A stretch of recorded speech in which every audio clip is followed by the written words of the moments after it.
Hey guys, welcome back to the channel. This is story about what if Naruto was descendant of Sage of Six Paths Part 1. Before I start, please do support for more amazing content and comments for Part 2.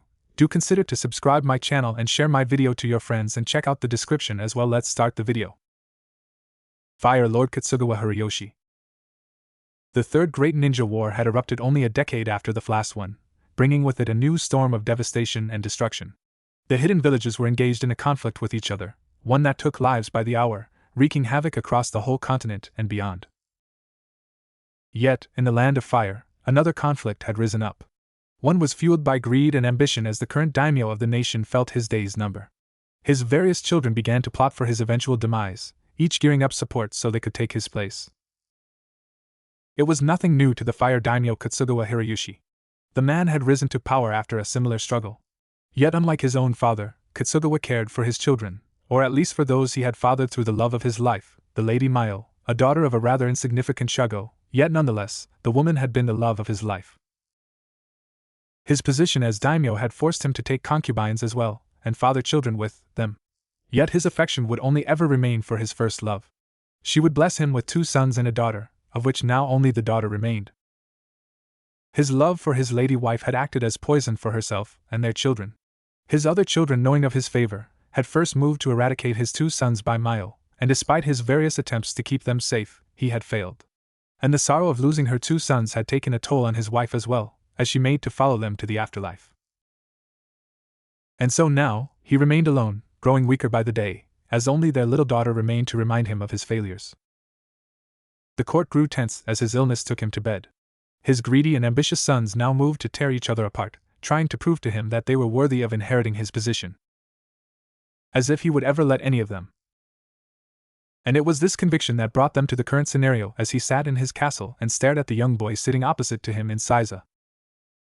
He was young, younger than his 2 sons, and nervous, given the way his eyes continuously darted around the room when he thought he was not being observed.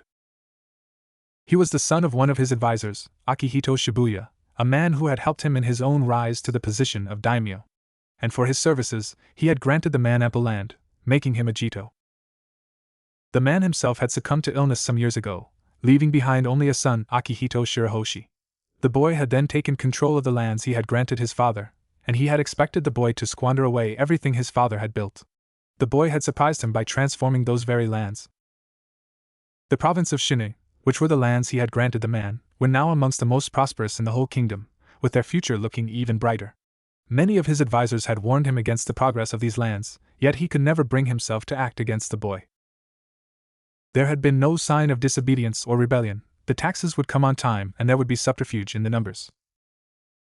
At ease, Jito Shirahoshi, he said, and the boy elevated his head after a small gulp. They sat in his own room, one where the daimyo would host his esteemed guests. They were alone in the room with only a servant bowing by the side, ready to serve tea at his command. The boy was still nervous, as he looked at him and spoke up. Jito Shirahoshi thanks the esteemed lord for granting him this favor, he said politely, a hint of hesitation in his tone as he continued to observe the boy finally reaching his conclusion. He would do. He glanced towards the female servant sitting in the corner of the room, and nodded, at which she stood up demurely and began to serve them tea. Do you know why I have summoned you today, Jito Shirahoshi? He questioned as the servant poured tea for him. And the boy shook his head. This one the boy began, and he cut in. Speak normally, he ordered and saw the boy stiffen for a moment. After all, few would ever be granted the honor of addressing a daimyo so casually. I am not, my lord, came the answer, and he nodded as he closed his eyes. You must be aware of the happenings in the capital of all the plots and designs being hatched for my seat, he questioned and saw the boy gulp. I only pray for your health and prosperity. I am dying, he cut in again, not in the mood for any more of those perfunctory prayers. And the air in the room was heavy. I have come to terms with it, and I believe many of my sons would have tried to seek your aid in this endeavor of theirs, offering you unimaginable women, wealth and influence, he ventured. He was aware of those offers, and had the boy taken any of them he would not be sitting here opposite him. I have been approached by some agents on behalf of the princes, yet I have taken no sides. My loyalty lies with you, my lord. The boy at least had the audacity to tell the truth, not that lying would have done him any good. And that is why you are here, he said as he picked up his cut and took a sip, motioning for the boy to do the same. His friend's son quickly obliged and took a sip from his own cup. Your father was a friend of ours from old days. He helped me win this throne, and for that, I granted him the land that you now rule, he said. You are very magnanimous, my lord, the boy added. And he smirked. It seemed, despite his efforts, the boy was still nervous, though he could see that mind racing behind those dark irises. He was being polite, yet even now, the boy was trying to figure out the reason for this social call. Indeed we are. You, much like your father, have served us loyally, and for that, I have decided to grant you another honor, he said as he closed his tezzen. We have learned that you are yet unmarried. He began growing tired of this, and saw the boy's eyes widen as the realization dawned on his as just what was about to happen. Yes, my lord, I have yet to take a wife, the boy answered, and he nodded. Good, then we have decided, he began as he looked the boy in the eyes. You shall marry our daughter, Miyuki, he ordered, and saw the boy still as he realized the implication behind those words. Miyuki was his daughter from his wife, and though a woman's claim was often considered weaker than one of sons, though they might be through a concubine. Yet if her claim was to be supported by someone of young Shirahoshi's influence, then that would be an entirely different scenario. Through his daughter, he was granting Shirahoshi a claim on his own title, and though it may appear as a blessing at first, it was just as tedious. While previously the boy may have been able to maintain neutrality in the upcoming conflict, now after this announcement all his sons would be coming for him, and would plot to kill him. You honor me, my lord, the boy said as he gave him a bow. The marriage shall take place in a month's time, and shall take place in the capital, he ordered, and the boy nodded. As you wish, my lord, said the boy. After this he beckoned over the servant who helped him stand, as the boy bowed.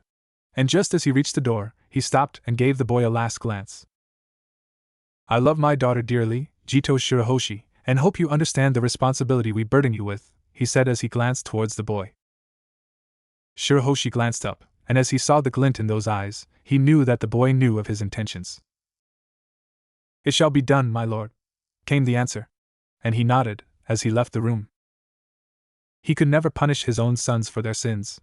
He couldn't exact revenge on his own sons, no matter how much he may hate them. Yet he could empower someone else to do it for him, and he had chosen his candidate. Kutsugawa Miyuki, the princess of Land of Fire. Kutsugawa Miyuki cared for little in this world. The last 2 years had taken everything from her, her mother and her brothers. Everything. The loss of her mother had hit her hard, her gentle heart unable to sustain the loss of her sons. She had lost her life to the thousands of those plotting against her, leaving her all alone now. However, the fact that she still lived was a miracle that was running out of time. Yet as her body withered away, she prayed. She prayed for this miracle to last just a bit longer. Prayed for a little more time so that she could fulfill the one purpose that kept her going despite the growing shadow of death that now hung over her. Her father remained oblivious to the fact that her mother's death had been anything but simple. Rather, it had been the result of a sinister plot by her father's many concubines, all of them trying to curry favor and gain influence so they could sit their own sons on the throne. Or he knew yet remained powerless to do anything. Or worse, unwilling. The news of her brother's death had broken her down. A tragedy, 2 princes killed in one fell swoop by rogue ninja. A farce. They had been killed, murdered by those who sought to replace them. And then they had come after her mother. And herself. She had survived through that. Her survival was nothing but a miracle, one which threatened to run out at any given moment. Sometimes she wished that she had died as well that day. Yet her body lingered on, and so she dedicated herself to the one last purpose. Revenge. It was perhaps all that kept her going now. Miyuki was never the smartest, yet even she could tell that he would not make a move against them. And so, it fell to her to avenge her brothers, and avenge them she would. She may be weak, but she was still a princess, a young one born to the daimyo himself, blessed with her mother's beauty, and raised to be a perfect bride. All she needed was the person who would exact her revenge, and for that, she would give herself to them, along with the key to her father's throne. She didn't care what became of her, whether she would be loved or cherished. All she wished was to see the murders of her mother and brothers dead. And so, she found herself sitting across the man who could help her achieve this. She was dressed in a red and white kimono as she sat there observing her husband-to-be. He was young, younger than even her. He was Jito. He had become one about 3 years ago, replacing his father who had been her father's aide once. And then had gone to transform his lands, much to the envy of several other nobles. She had rumored about the boy, for there were many. Some called him the heaven-blessed child, others referred to him as a foreign spy. Some spoke of his virtue, while others told of debauchery, believing him to have many lovers. Though she didn't know what to believe, she could understand the reasoning behind them now. Jealousy. The same thing which had gotten her brother and mother killed. Akihito Shirahoshi was truly blessed with a beautiful face, sharp eyes, and a chiseled jaw. Dressed in a red and black kimono, he looked regal, much like her own father. His own face gave little indication to what went behind those dark irises as he elegantly drank his time. "You summoned me here, Miyuki-hime, but I believe it was simply for tea?" he said with a smile, and his voice was soft, each word said slowly and deliberately. "Indeed, Akihito-sama, I wish to see the man my father had chosen for me. I seek forgiveness if this one has disturbed you, my lord," she apologized with a small bow, and the man was quick to intervene. "No, not at all, Miyuki-hime. I was honored by your summon. You do not need to apologize," he said, and she straightened up. He didn't seem as the rumors described him, he seemed cordial enough. Or he could just be pretending.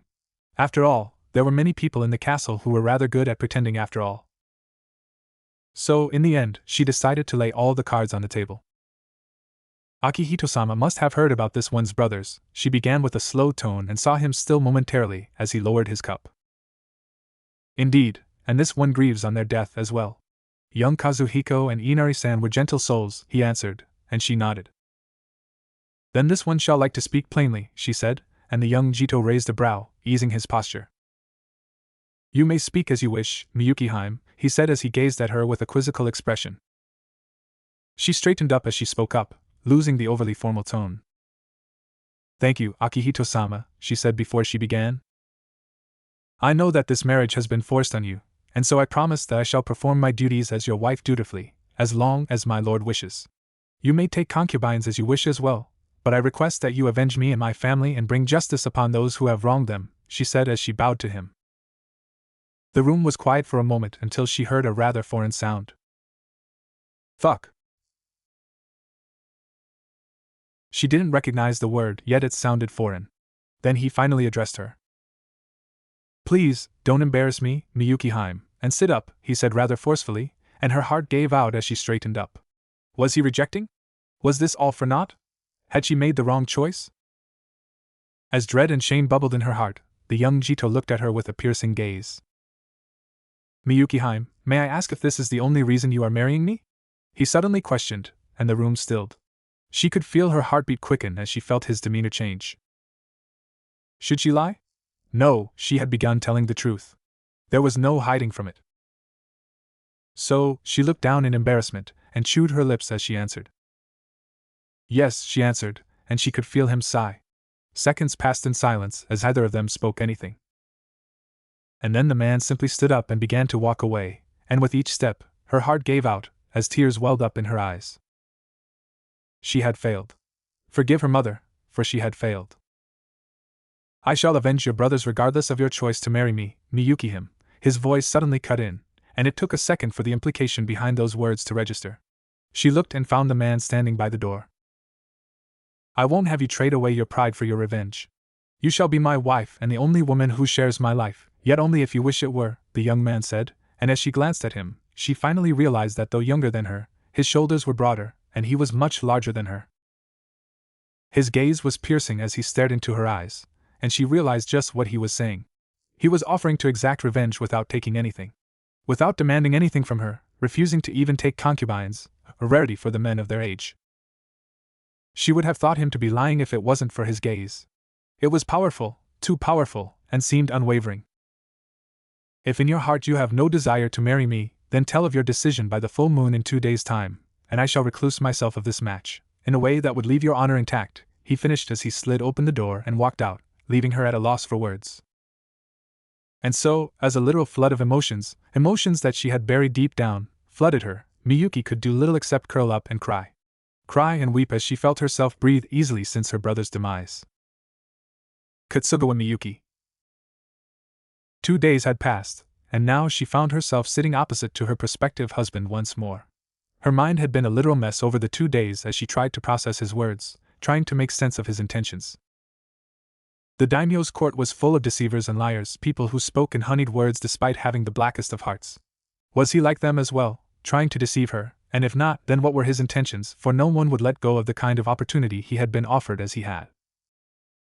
Yet as she sat there, all these thoughts racing through her mind, he sat opposite to her, uncaring and unaffected by the weight of his declaration, sipping his tea as the full moon illuminated the garden. Why? She questioned, for this was the question that had plagued her mind the most. From what she could recall, she shared no distant relationship with him, nor did his brothers from what she knew. Then why was he offering her his aid at no cost? For there was one rule in politics that everyone knew. There were no free lunches in this world. He raised a brow at her at this, gently put down his cup as he began in his soft voice. I believe I answered that before Miyuki him. What happened to your brothers was a tragedy, and your desire for justice should not force you to sell yourself, he offered as he had 2 days ago. And she clenched her kimono in her hands as she looked at him with a sharp gaze. And what if you were to object to this match now? What would you do then? She challenged, and he shrugged. Then this match shall be dissolved. I have no intention in taking someone so unwilling as a wife, he answered, and then she saw his lips turn up as he continued. No matter how beautiful they may be, and her heart skipped a beat at those words, and she looked down as she felt her cheeks flush. What? You think I am beautiful? She questioned demurely and heard him chuckle. Of course, I would argue that you are the fairest maiden in the continent, he replied, and she could feel her heat up at those words as silence reigned over between them again until she calmed her excited heart and questioned once more. What of the rumors? She managed to eke out as she looked him in the eyes, and he frowned. Rumors, and then his eyes widened as he continued with a smile. Rumors about my proverbial harem? He was quick to make sense of her words, and she nodded. There were rumors that the infamous Jito of Shino was a generous patron and backed most of the city's pleasure houses and provided them with amenities. I will not deny that a few Oirins in Shinoi do enjoy my patronage, and even the rumors that I offer the women in such establishments appropriate healing, protection, and now even education is also true, he replied much to her shock, and she felt her lips this at those words. And though that was nothing inappropriate, yet it somehow saddened her. Though I must add that such opportunities are afforded to all those living in my lands, despite their occupation. Basic education and healers are afforded to all children in my land, even orphans, he continued, and she was surprised by those words. That made much more sense. Then what of the Oirin? Will you continue to visit them even after our marriage? Such a question would have been highly inappropriate under any other circumstances, and many lords would even have taken offense at that, and she only realized that later, when the words had long left her mouth. Yet, as she glanced up, she found none of the fury she had expected in his gaze as he slowly sipped his tea and spoke up. My acquaintance with them has always been purely platonic, and I have no intention of changing that, he replied, and she looked down embarrassed as she bowed slightly. I apologize for overstepping, my lord. That was inappropriate of me, she said, hoping that he would not carry a grudge. It is fine, though it seems my lady is not fond of sharing me, he teased her, and she could see him looking at her with a smile as she sighed and looked up. Then what is your answer, my lady? He questioned, and she felt her heart twist, for despite his honesty, she had been anything but. She had little to offer him in this match, and then there was the secret that she had kept hidden for years. Most people knew that her mother had died of disease, yet the truth was far more sinister. Her mother had been poisoned slowly over the years. Yet it wasn't only her who had been poisoned. I would be honored to be your wife, my lord, yet before you accept this, I must tell you something, she said and bowed her head. I am dying. Kutsugawa Horiyoshi. This is a farce. The peace treaty offered to Iwa by the Sanname Hokage is a farce. We cannot accept this, my lord, argued one of his advisors, another lickspittle that had risen up the ranks using the influence of his daughter, who was one of his concubines. Indeed, my lord? The reparations demanded are a joke, we cannot accept this, another one spoke up as the court gathered to deal with the end of the war, at least on one front, though the conflict with Kiri had simmered down as well after the death of the third Reikage.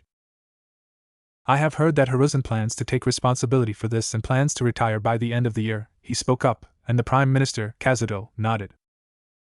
Indeed, my lord, he confirmed, and the news unsettled him. This conflict has gone on for long enough, and if the cost of ending this decade-long war is gold, then it is a cost I am willing to pay. This war has cost us enough already. There is no need to continue this, He made his decision and saw that several people in the court were unhappy over that, and he would be hearing many complaints about this. Yet he had made up his mind. His health was declining by the day, and the succession crises that loomed after his demise could spell the end of the Land of Fire, giving the foreign powers a chance to interfere in their affairs. If the war was settled before his death, it would make sure that his lands would come out of the succession conflict in a better condition. Yet it would all depend on one person, Akihito Shirahoshi, and his capabilities, and how quickly and swiftly he would be able to put down all those who would oppose his own claim. With Hiruzen retiring, the Leaf must choose another Hokage, he began, and saw several of his advisors perk up at that. Hiruzen Sarutobi had been chosen for his position by his successor, a choice that he had supported given his reputation and capability. Yet now, the man who had led Konoha for all these years was set to step down, and at very perilous times at that. So, he should have an equally able successor, and though the man had a right to nominate people, it was ultimately his decision to choose a nominee. Father, I believe his son tried to intervene. Tut tut, he said, silencing him as he turned to look at the youngest member of the council, the Jito of Shinai. Lord Shirahoshi, what are your thoughts on all this? Katsugawa Tatsuya. Katsugawa Tatsuya watched as the infamous Jito of Shinoi stood in the yard, a practiced bamboo sword in his hands as he stood there still as the water in an isolated lake. Shinoi, a small piece of land just west of the capital, with ample farms, and a few mines. They were, in truth, nothing special, yet somehow, the young Jito in front of him had transformed those lands from mediocre to amongst the most prosperous in the land. That boy could spell trouble for us, muttered the beautiful woman standing by his side. My Hiramiya was a woman born into one of the most influential lords in the Land of Fire. The man had been quick to support the rising Lord Katsuagawa, and when the previous daimyo had died, his support promised on a possible match between the new daimyo and his daughter. The match had occurred, and my Hiramiya had been married to the daimyo, yet she had never truly gotten what she had desired. With the daimyo choosing to favor a Komer whore as his wife and putting aside the woman known as the Jewel of Fire. Indeed, father seems to favor him, and more than that, he has propped him up against us by making him marry his precious little daughter, he snarled angrily, as he turned to face his mother. Speaking of her, why is she still alive? You said that she would be taken care of by now, he questioned. They had already done their part in killing her mother and her two brothers. Yet somehow the little princess had survived. Her mother's eyes tightened as she shook her head. It is very difficult to move against her at the moment, but there is no need to worry. The physician told me that she is not long for this world. Other than that, I believe our backer would be happy to arrange a rather eventful journey for the newlywed couple when they return to the Shino lands after the marriage, and it all clicked together. One attack would take care of both of them. Interesting. And speaking of their backer. Speaking of him, he began as he saw Mother perk up at the mention of their backer. Inform him that his dear friend has not recommended his name as his replacement, and his mother frowned at that. Then which names did the Hokage give as possible choices to replace him, she questioned. Fugaku Uchiha was one of them, though father was skeptical of that choice. Orochimaru was another, though the most interesting choice was one of a clanless shinobi, the Yellow Flash, Minato Namikaze, he replied, and saw her mother nod as she put forward her hand, and the servants handed her the smoking pipe. Namikaze, that is an interesting choice, though he does have the repute to carry that name. After all, IWA and Kumo have an order of flee on sight for the man, she replied. Indeed, but the man could be trouble for us. He is close to Jiraiya of the Sannin and is known to be some sort of revolutionary like the Shodame Hokage, he replied. More than that, Shirahoshi was quite favorable of the man as well, he replied, making his mother perk up at that. What? And he nodded. Yes, I had it relayed to Shimura as soon as I could. But maybe it isn't only us getting some support from a shinobi, he replied.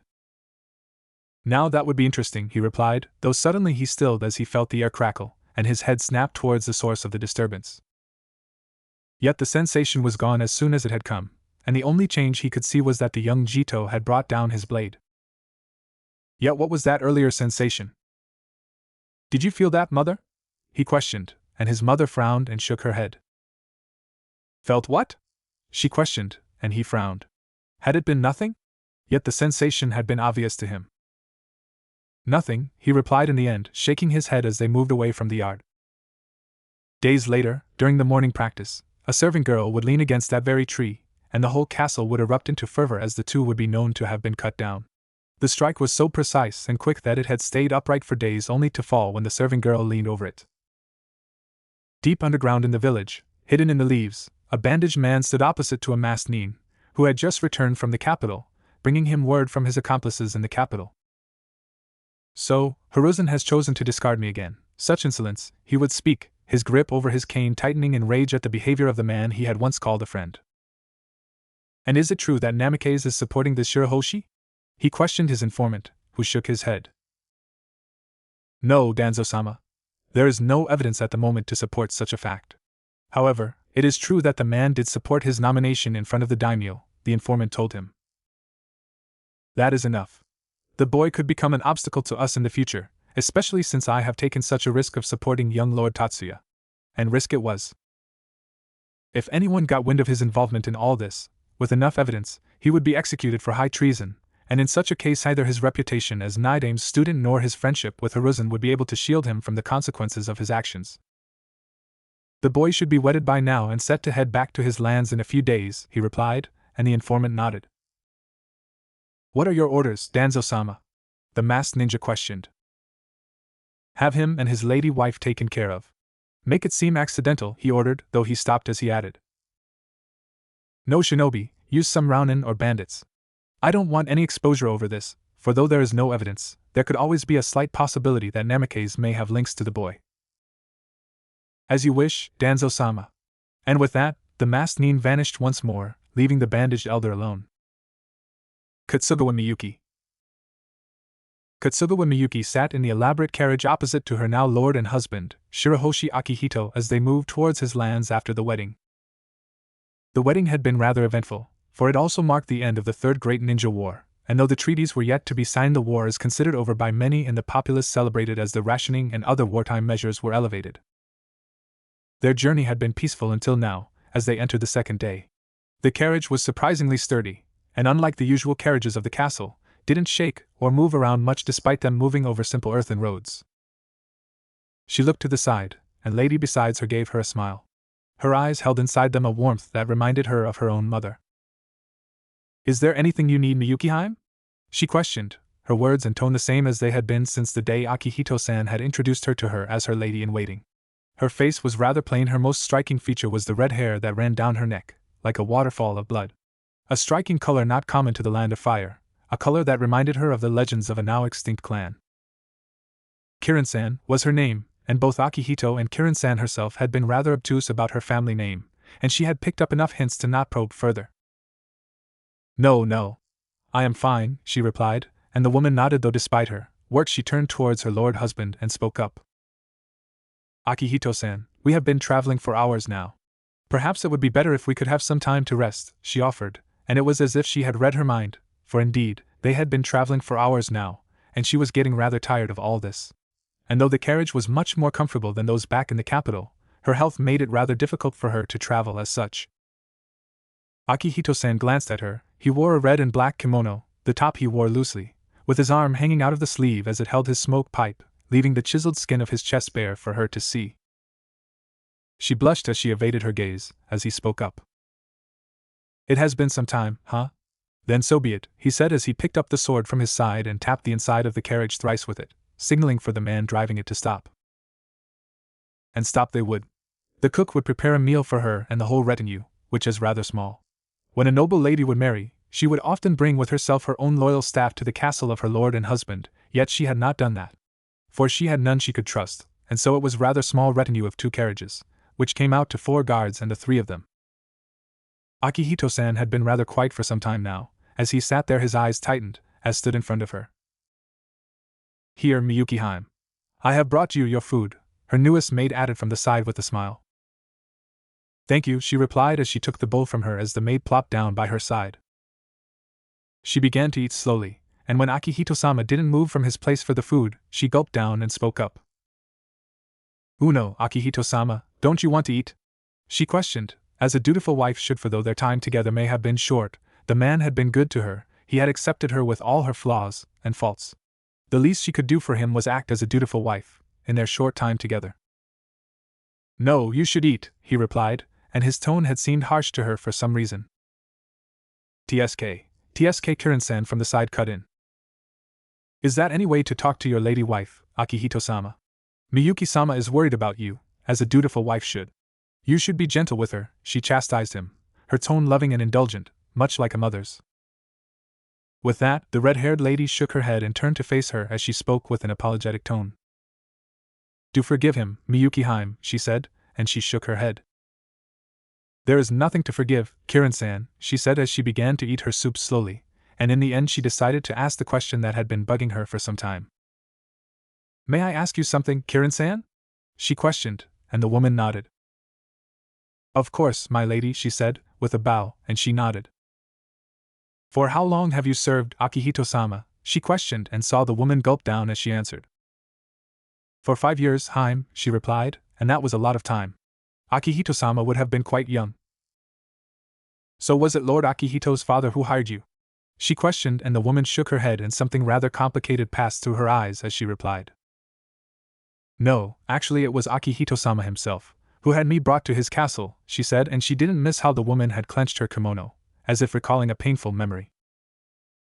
And just for that I am very thankful to him. If it wasn't for him, she continued rather sadly, as her lips thinned, before she shook her head. Regardless, Akihito-sama had me brought to his castle, nearly 5 years ago, and I have served as a loyal servant ever since, for without him me and my daughter would be dead by now, she said, and she frowned at those words. But before she could finish, the red-haired lady had suddenly pulled her down, ushering her own body to cover her. Watch out! The woman shouted as she wrapped herself around her protectively, as dread pooled in her heart.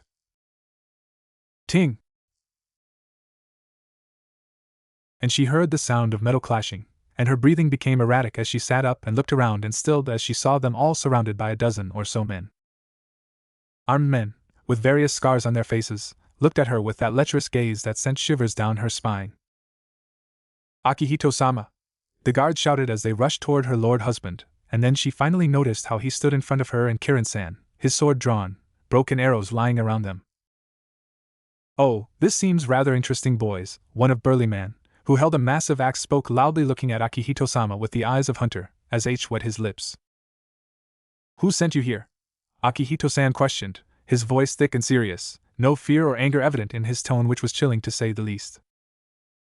Oh, the little lord wants to know who sent us here? The burly man who was their leader said as the others laughed. Are you fine, Miyuki-hime? Kirin-san questioned, and she nodded, as they stood up, and Kirin-san put herself between her and those bandits. Say what? You let us have our way with those pretty ladies and I will consider telling you that, huh? The man replied as he looked at her and Kirin-san, though Kirin-san was quick to shift herself behind her. Just before I kill you too, he replied as they all laughed again. Don't worry, Miyuki-hime. Nothing will happen to you, Kirin-san tried to assure her, and she realized that she was shaking. Guards! Akihito-san suddenly shouted, and the 4 men perked up. Protect Miyuki and Kirin.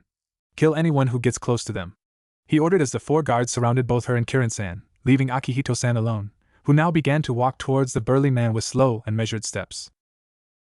What is he doing? He will die!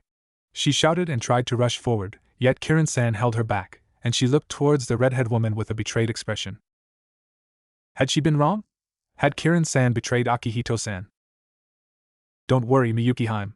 He will be fine, she said, as she assured her and motioned for her to look towards Akihito-san, who now gripped his sword with both his hands and took a stance.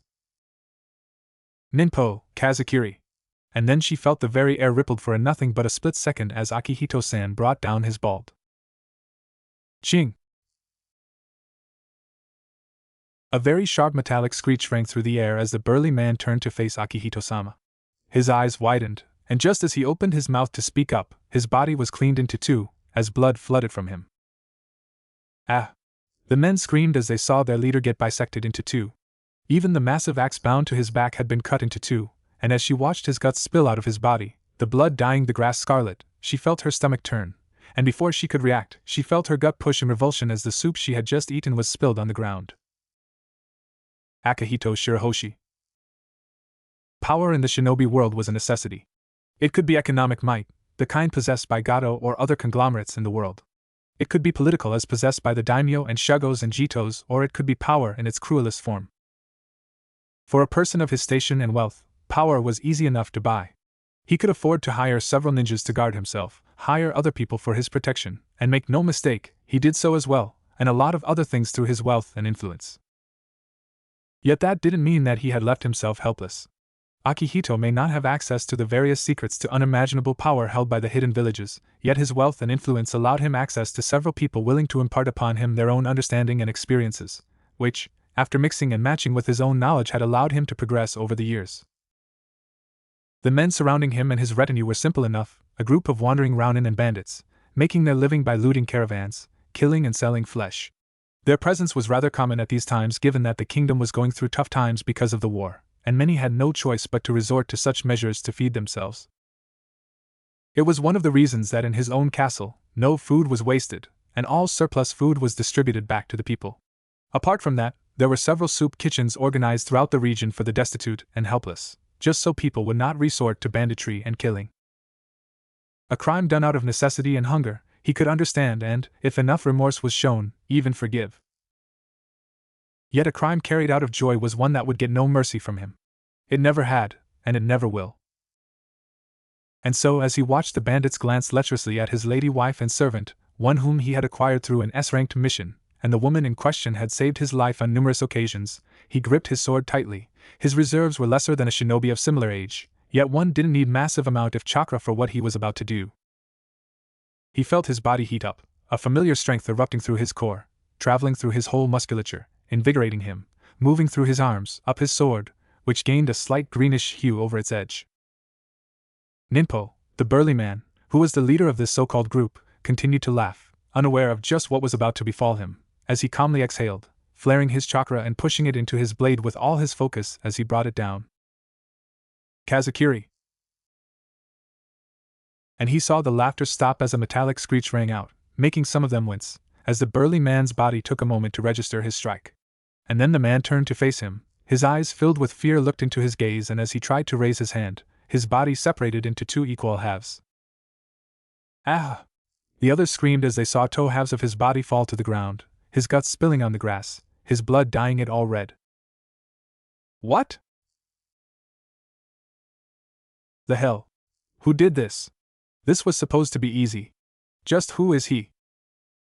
They all backed away, weapons drawn, as his guards paled at the sight as well, yet they held firm, knowing that if they were to fall, they could put the lives of his lady wife and one of his most trusted servants in danger.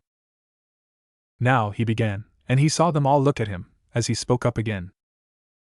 I will ask again who ordered this, and the one who answers first gets to keep his life, he offered, and saw some of them glance at each other, doubts creeping in their hearts, as he heard a shout from the side.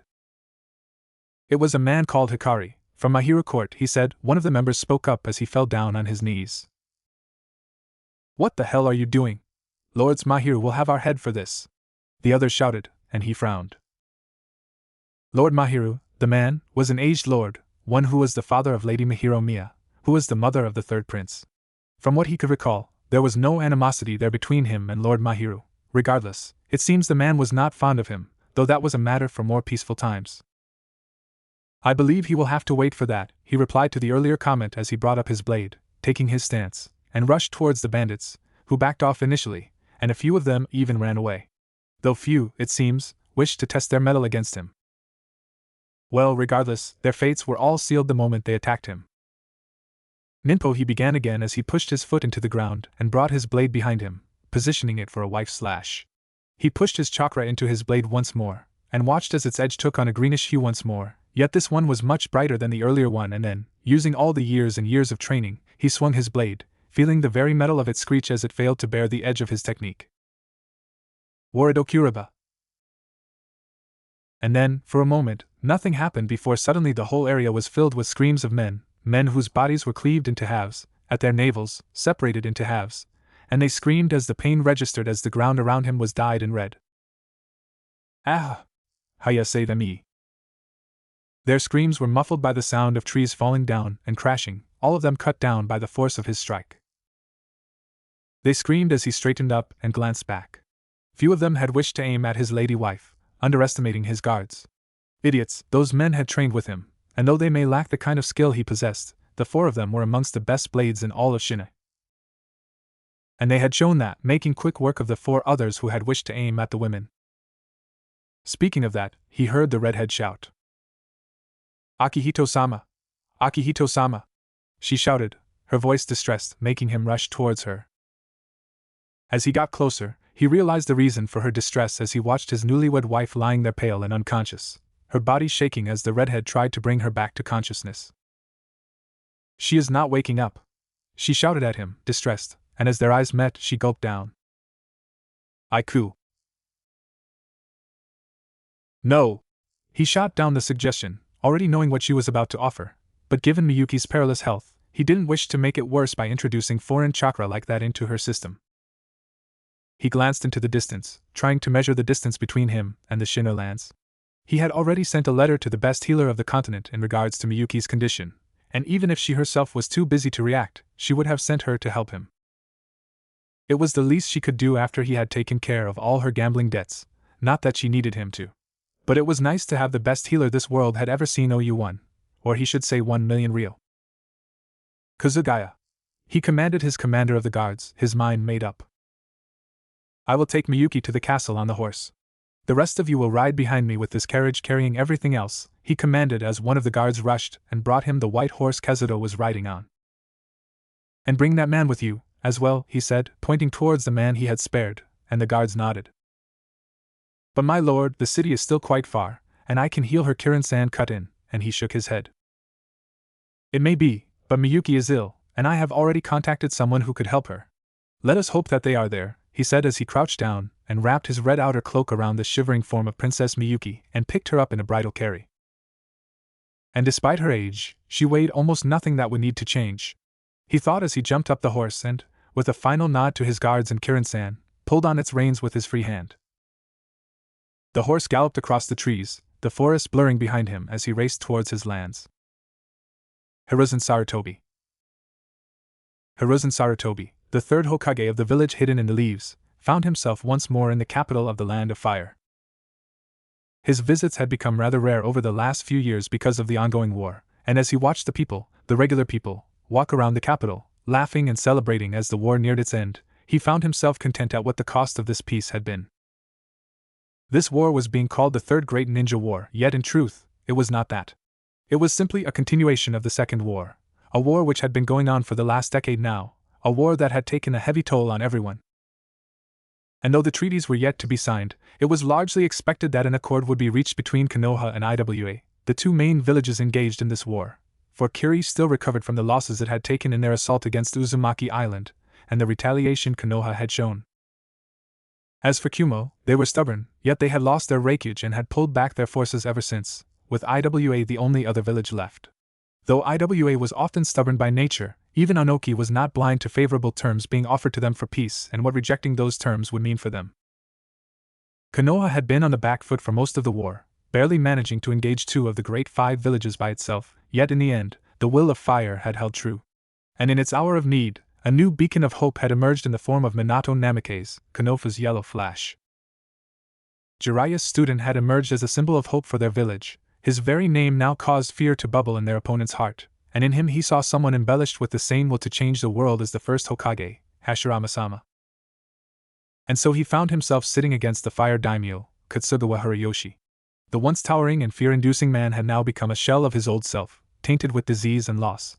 The man was thin and frail and coughed quite frequently. The relationship between a Hokage and a daimyo was rather unique, both operated rather independently of one another, with the daimyo being the head of a nation and the Hokage the head of its military, and though the rank of a Hokage was essentially nothing more than an advisor, the Hokage was afforded much more freedom and power because of the nature of his position. Him and Katsuwawa Hiroshi had worked together for 2 decades now, and it had been a fruitful partnership, yet it seemed that it was about to come. You seem rather hale for a man who wishes to retire, the man said with a smile, as they both sat in his solar smoking their pipes, and Hiruzen smiled. And you look rather ill for a man your age, he replied, and he saw the man's eyes still as the light in them vanished. He then took a large puff and replied in a mournful tone. Death tends to do that to you, he said before he turned to face him. You would know so as well, he said, and Hiruzen nodded. He was well aware of that as he recalled his own lost son, and the toll his death had taken on him and his family. Indeed, and in that regard you have my gratitude for accepting Asuma as one of the Guardian 12, it was magnanimous of you, he said, and the man waved it off. It was nothing, yet it was not that to him. And though this had cost him his relationship with Asuma, it had at least saved his life and prevented his son from losing his life in an unsuccessful attempt at revenge over his dead older brother. To stop that, he had asked the man sitting opposite to him to induct him into the Guardian 12 as a favor. A favor that the man had granted him. Regardless, you seem rather ill, Kutsugawa-sama. Perhaps I could have one of my healers, and the man shook his head.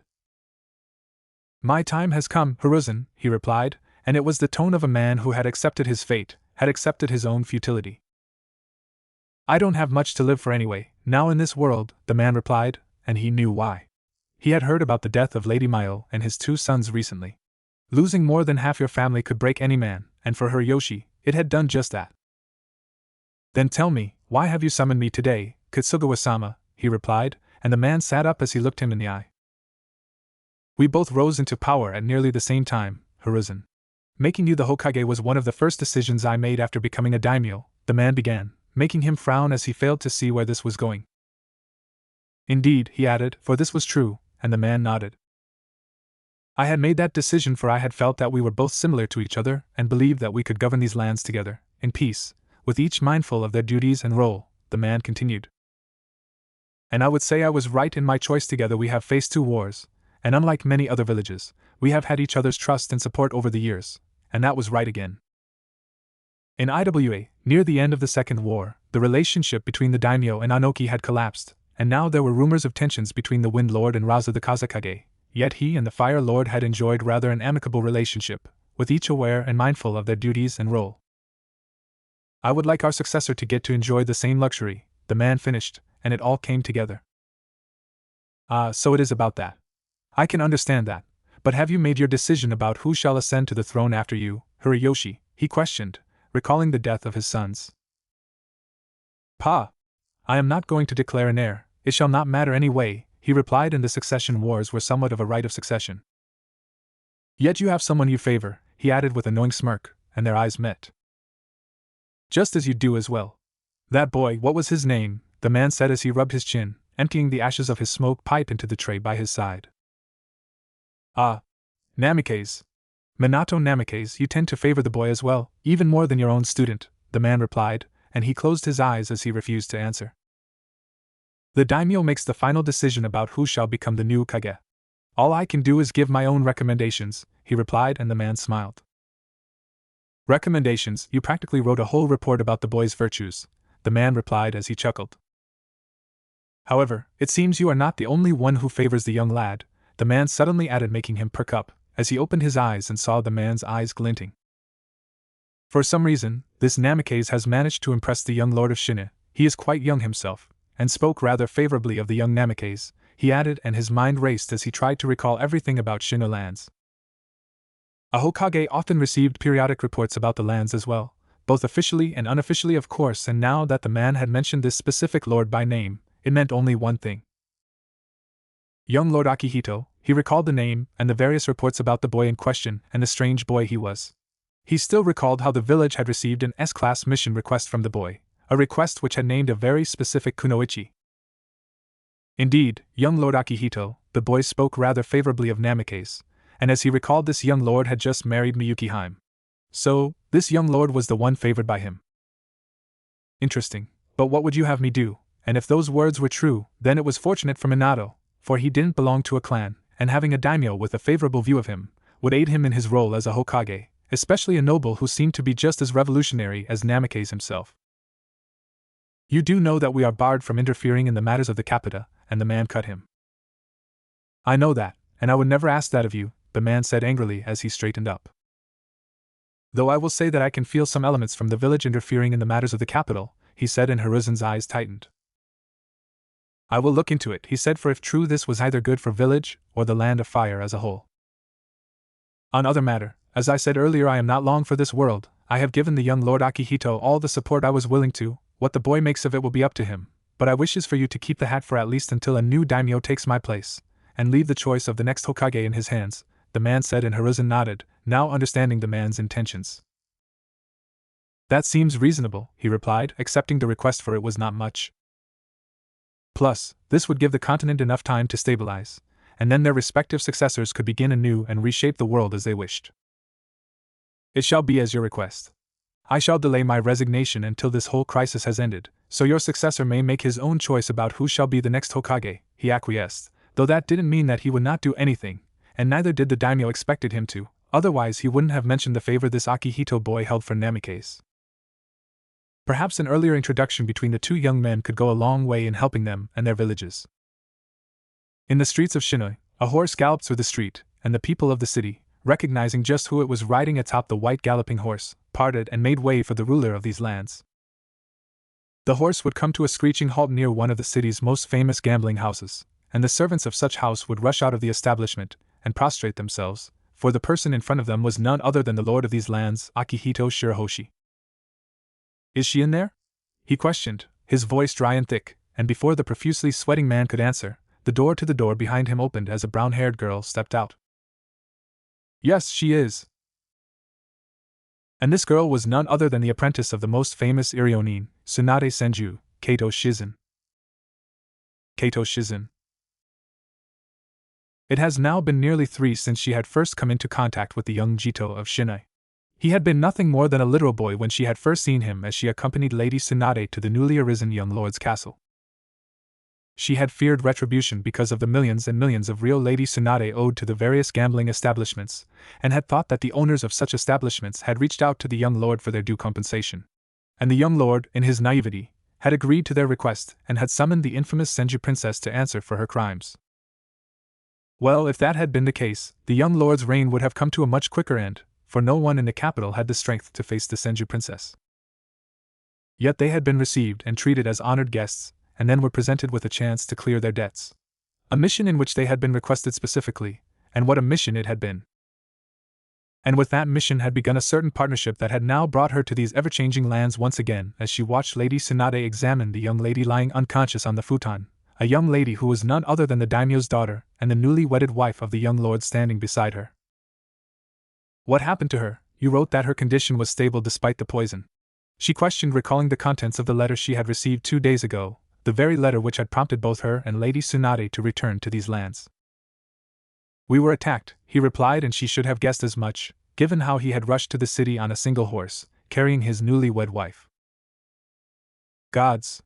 She gasped as she rushed towards him. Are you fine?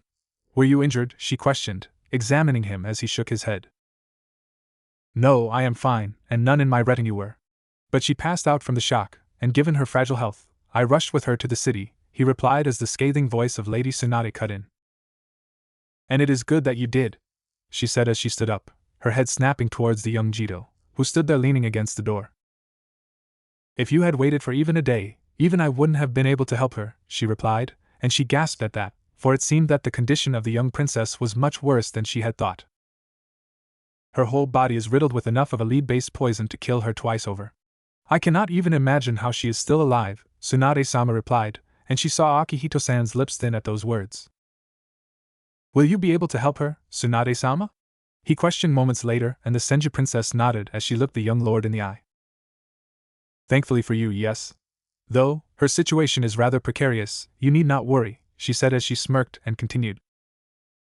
I won't let you become a widower a day after your marriage, she replied, and the young lord gave her a bow.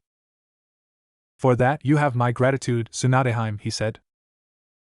You and Shizen-san shall have everything you need for this. I will return shortly after having preparations done at the castle for your and Shizen-san's stay, he began, and just as he was about to step back, Tsunade-sama cut in once more. Stop, she said, her tone casual, something which would have landed her in trouble if it were any other noble, yet Akihito-san wasn't any other noble, and neither did the Senju princess respond to the request of any other noble. The young boy stopped as Lady Tsunade walked up to him and looked at him with a narrowed gaze. Where is that redhead? She questioned. And there was no need to question about which redhead she was talking about, for there was only one redhead she would mention, the one with whom this all had begun. She is fine and is on her way to the city with the guards and one of the bandits who attacked us, he replied, and Lady Tsunade nodded before suddenly reaching for the young noble's head and gripping it in her hand. And did you really think you could hide that from me, boy? She said menacingly, making her groan internally at the scene in front of her. Tsunade-sama! What are you doing? she shouted as she rushed towards him and tried to pry her hand off from his head. "Show me your hands, boy," she said angrily, and she stilled as she saw the young lord's lips thin as she reluctantly pushed forward his hand, making her halt at their state. They were injured. "How did this happen?" she questioned as she began to examine the extent of the damage, which thankfully wasn't that much. "Let me tell you what happened," Tsunade-sama snarled as she removed her hand from his head and looked at him accusingly. "You tried to use those techniques despite my instructions, didn't you?" she questioned, and the young lord nodded. "I needed to send a message, and I don't think I need to explain to you the reason for that," he remarked, looking the Senju princess in the eye, a feat that few could do. "Tsk," Tsunade-sama clicked her tongue, for he really didn't. His recent marriage to the daimyo's daughter was an announcement of his candidacy to become the next daimyo, something which would make him a target of many, many people. She could reckon that this attack itself must have been orchestrated by one of these people, and in that sense he was right. The young lord did need to send a message. "I am finished," she announced as she finished wrapping the bandages around his wounds. "Thank you, Shizen-san," the young lord said as he gave her a smile, and reached for the door, sliding it open. "You do know that you have painted a massive target on your back now. These attacks won't end with this." "No, this is just the beginning," Tsunade-sama's voice cut in, a tinge of concern laced in her tone as she glanced at the back of the young lord about to exit the room. "I know, and don't worry. I am ready," he said with a final glance as he rushed out of the room. Tsunade-sama glanced at the closed door before she huffed as she turned to face her. "Shizen!" she called him out as she began to remove her green jacket. "Get me a bowl of boiled water," she said, and that was enough to tell her what she planned to do. "It will be good for us if the future daimyo owes us a favor or two for saving his dear wife," she said with a smirk, and she nodded as he made to rush out the door. "Yes, of course, Tsunade-sama." Akihito Shirahoshi. As soon as Akihito had realized the nature of the world he had found himself in, he had begun becoming more active. And while he may have hit roadblocks on many of the avenues towards which he had worked, he had succeeded in many as well. Transformation of the Shino lands had been one, his father strict and distant he may be, but the man, upon recognizing his son's intellectual prowess, had involved him in the governing of these lands even prior to his death, and with that, he had been able to slowly implement several changes in how the lands were governed. Improved farming techniques, improved healthcare facilities, basic hygiene, a small and bubbling industrial sector had helped propel the region of Shino from moderately good farmland to one of the economic hubs of the Land of Fire. His other ventures, like the soup kitchen, crack down on banditry and corruption, had also won him the love of the people of his land, and so as he strode in through the gates of his castle, Oshiro, 2 columns of servants bowed to him as one of his most trusted aides rushed towards him. "We were not expecting you till tonight, my lord," spoke up the Lady Nakiri-san, the woman who had practically raised him. Nakiri Arena was one of her mother's lady-in-waiting, a common village girl whose parents had been but farmers. She had accompanied his mother to this castle when his father had been granted these lands and, upon her death, had taken charge of the household. He got off his horse and saw her eyes look beyond him, probably searching for the carriage. "We were attacked on the way," he replied, answering her unasked question, and she gasped at that. "Miyuki him?" she questioned, and he raised his hand, calming her down. "We weren't hurt. As for Miyuki-heim, the whole ordeal troubled her, so I rushed ahead with her. She is with Shizen-san," he answered, and saw her eyes widen. "I shall have accommodations prepared for the esteemed guests at once," she caught on quickly, and he nodded. "Good, and have Yayatsu call a council," he said as he moved past her, motioning for the aged woman to join him. "It seems you were right," he said as he gave her a pointed look. "We won't be able to remain neutral in this conflict after all," he said, and the woman smirked, though he didn't miss the hint of apprehension and sadness in her gaze at those words. That had been his initial plan. The developments in Shine had not gone unnoticed by those aspiring to become the daimyo, and over the last year he had received several offers, ranging from marriages, wealth, and power for his support. Many of them had been rather tempting, yet in all this strife he had wished to remain neutral to avoid this whole conflict. Though Nakiri-san had pointed out that his reasoning was nothing but flawed, that a rising lord such as him could scarcely avoid the crises lying ahead. "I would say that I told you so, but even I didn't see the daimyo marrying his daughter to you like this," she added as she glanced at him as they entered the castle. The Shirahoshi castle was rather large, for it served as a fortress as well as a dwelling for the Jito. It had 4 buildings made out of thick lumber, and rose into the sky with its 5 floors, with guards stationed at each one. They entered the castle, the servants bowing to him and congratulating him on his marriage at each step as they moved towards his solar. I need to send a missive to the daimyo-sama about the attack. Have Yayatsu gather the ministers by then. I shall convene with them after a bath, he ordered, and the older woman nodded as he slid open the doors to his solar. He was stopped by a question from behind. Are you happy with the marriage, Akihito? She questioned, dropping the formality as she addressed him as the son she had helped raise. And how does one answer that? He was going to have to marry someone, and if her words were right, then it would have been the sisters of any of the other claimants or such, and the match would have been a political one. From the time he had gotten to spend together with the princess, he had been surprised by her. Hidden beneath that blanket of sadness was a gentle and pure soul, a rare and unsuitable combination for someone of her position. Someone like her, with a heart as such, would be easily crushed by all those around her. I am not unhappy, he replied, thinking it the most appropriate answer, and the woman's eyes glinted as she lowered her head. But you do know what this means, right, Akihito? The attacks and plotting won't stop. They will only increase after this. Are you ready to face all of it? She said worriedly, and he looked straight ahead. He knew that. Though the rapidity of the first strike had taken him by surprise, it seemed he had been deemed quite a threat for them to target him so quickly like this. Yet what could he do? Give up? No. Akihito Shirahoshi was many things, but he wasn't one to go back on his word. And he had promised Miyuki her revenge, and so his eyes narrowed as he answered. It doesn't matter now, though, does it? I will have to be. The fire daimyo sat in his solar reading the letter he had just received from the young Jito of Shine. It seems their caravan had been attacked by bandits, though thankfully both him and his daughter were fine. And neither him nor the young Akihito had mistaken this for what it truly was. An assassination attempt. The first of many. Yet the boy had been quick to retaliate as well, for contained in this missive was another report from one of his own speaking of how the young lord had just imposed severe tariffs on the export of goods into the neighboring lands. Lands that were under the reign of Lord Mihiro. He was sure that petitions would soon arrive from the Lord above over the unlawful nature of these levies.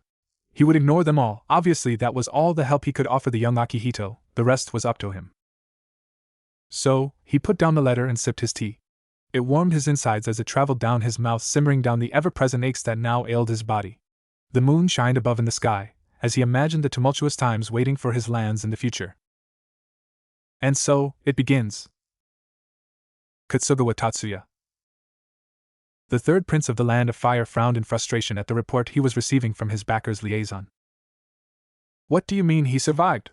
He questioned, growing angry and frustrated with the failure of the one task that had become quintessential for his ascension. The masked ninja, kneeling on one knee, simply reiterated. We are not sure yet. But we can confirm that Princess Miyuki and Lord Akihito encountered a small bandit group on their journey, yet according to the reports, the young lord and his group remained unscathed despite the attack, the man reiterated in his usual drawl and robotic tone, making his frustrations grow. First, his father had refused to announce an official heir despite the pressure from the ministers, and now this. That boy is more trouble than we realized, his mother added from the side, and he would agree with that. Akihito Shirahoshi was a dark horse in all of this. The young lord had been insistent initially on maintaining his neutrality during this whole conflict, yet all of it had now been revealed to be nothing but a farce.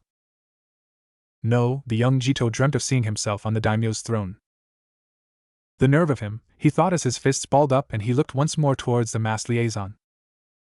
I want him dead, along with my dearest sister, for as long as she lives, my father will not name a formal successor, allowing others to lay a claim to what is rightfully mine, he said through gritted teeth, but the masked man shook his head. That will not be possible for the time being. Attacking Jito Shirahoshi at this juncture is not possible, came the answer, and he frowned. What do you mean it isn't possible? You are killers, all of you, and yet you can't even kill. Tatsuya. His mother's voice cut in, sharply halting him mid-sentence, and their eyes met, and he saw her eyes glint as she continued. That is enough, she said to him, asking him to calm down as she turned to face the masked man. Leave us, she ordered, and the masked ninja vanished in a blur, leaving him alone in the room with his mother. The Lady Mihiro had chosen a teal kimono today, her hair tied behind her with an intricately designed gold pin fashioned in the shape of a ryu. What have I told you about dealing with ninja? She chastised him, and he grit his teeth as he got up and waved away dismissively. I know you warned me to be careful when dealing with such men. Yet he is nothing but a mindless killing machine, he said, having learned already the true value of the masked men serving under Shimura. Mindless it may be, but you must remember that they don't serve at your pleasure, but under the commands of Danzo Shimura, and one must never underestimate a man such as him, she warned him, and he shook his head, a smile on his face. Shimura needs me much more than I need him.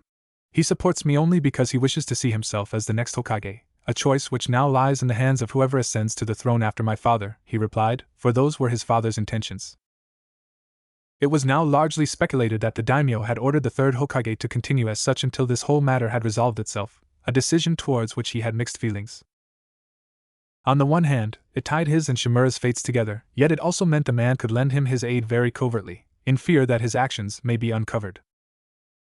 Shimura supports you because your grandfather and he share a similar vision for the future of this continent, his mother cut in, and his mood dampened at the mention of his esteemed grandfather. Lord Hayama Mahiru, father of Lady Mahiramiya, was one of the oldest lords alive today, even older than his father. He controlled one of the largest pieces of land in the region. They were one of the oldest serving families with deep ties to the various daimyos over the years. Yet if Shimura wishes to see himself as the next Hokage, it is me who he needs on the throne, and so he should support me, not grandfather. He didn't say, but his intentions were clear enough. Shimura could always find another one willing to do his bidding. I would caution you to be careful when dealing with him, his mother warned him as she stood up and began to walk towards the door. He stilled at those words, and his mind raced towards the reluctance showed by Shimura's man towards the assassination of Akihito. Do you think he would approach Akihito Shirahoshi? He suddenly questioned, and his mother shook her head as she slid open the doors. No, that is highly unlikely, and his heart eased at that. At least he won't have to worry about that. But how can you be sure about that? Danzo Shimura. Tsunade. He frowned as he read the report, and the informant nodded. Yes, Lord Danzo. We confirmed twice that Lady Tsunade and her apprentice are now residing in Lord Akihito's castle, and that was rather interesting, not her presence in the Shina lands or her staying in the castle. Despite their militaristic nature, both Senju and Uchiha clans had noble ranks. Though they were little more than honorary titles, they were still given the ranks of Shugo for their role as the founders of Konoha. And are we certain that neither of them dealt with the bandits? He questioned, recalling the report from earlier mentioning the details of how the bandits who had attacked young Lord Shirahoshi had been killed. Positive, my lord.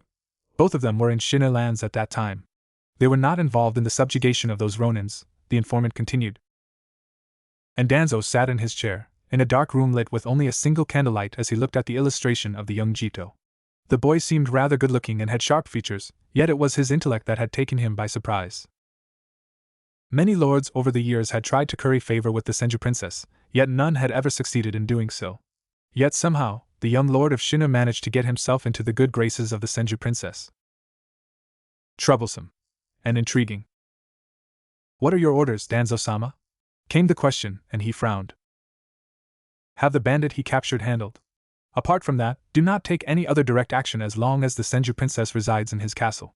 We cannot risk exposure, he ordered, and the informant nodded, yet it didn't vanish, making him frown. What is it? He questioned, and the informant halted for a second before he added. My lord, there is one more thing I wish to mention, the informant began, and he motioned for him to continue.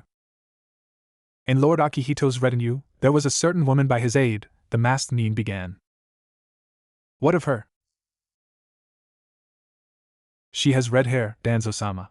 Similar to those of Kushina Uzumaki. Yayatsujin. Yayatsujin watched as the advisors left the conference room, leaving him alone with their lord and leader. Just as the daimyo had a prime minister under him to do his bidding, he occupied a similar role under the Jito of Shini. Something which was rather unimaginable for someone like him, for he didn't come from a line of Shugos or Jitos or even other history's families. No, Yayatsujin was born out of wedlock, not an uncommon occurrence for these times, yet the thing that held him back most was that he was born with the western features of his father, a man whom he didn't even know the name of. He had traveled through the lands and had been shunned everywhere he went for his looks, and despite his qualifications, no lord would give him a place at his hearth until he had found himself in these lands, driven here by the news of the young lord who had turned their fortune around, transforming simple arable province of Shina into a literal economic powerhouse. The young lord was strange, lacking the usual spiral and haughtiness of those born into privilege, and unlike the others, hadn't looked at him with contempt in his eyes. And so, he had found himself sworn into his service, his skill with the sword and his mind now his lord's to use. And used them he had over the years, yet it was only now would he get the opportunity to truly lend the man his aid.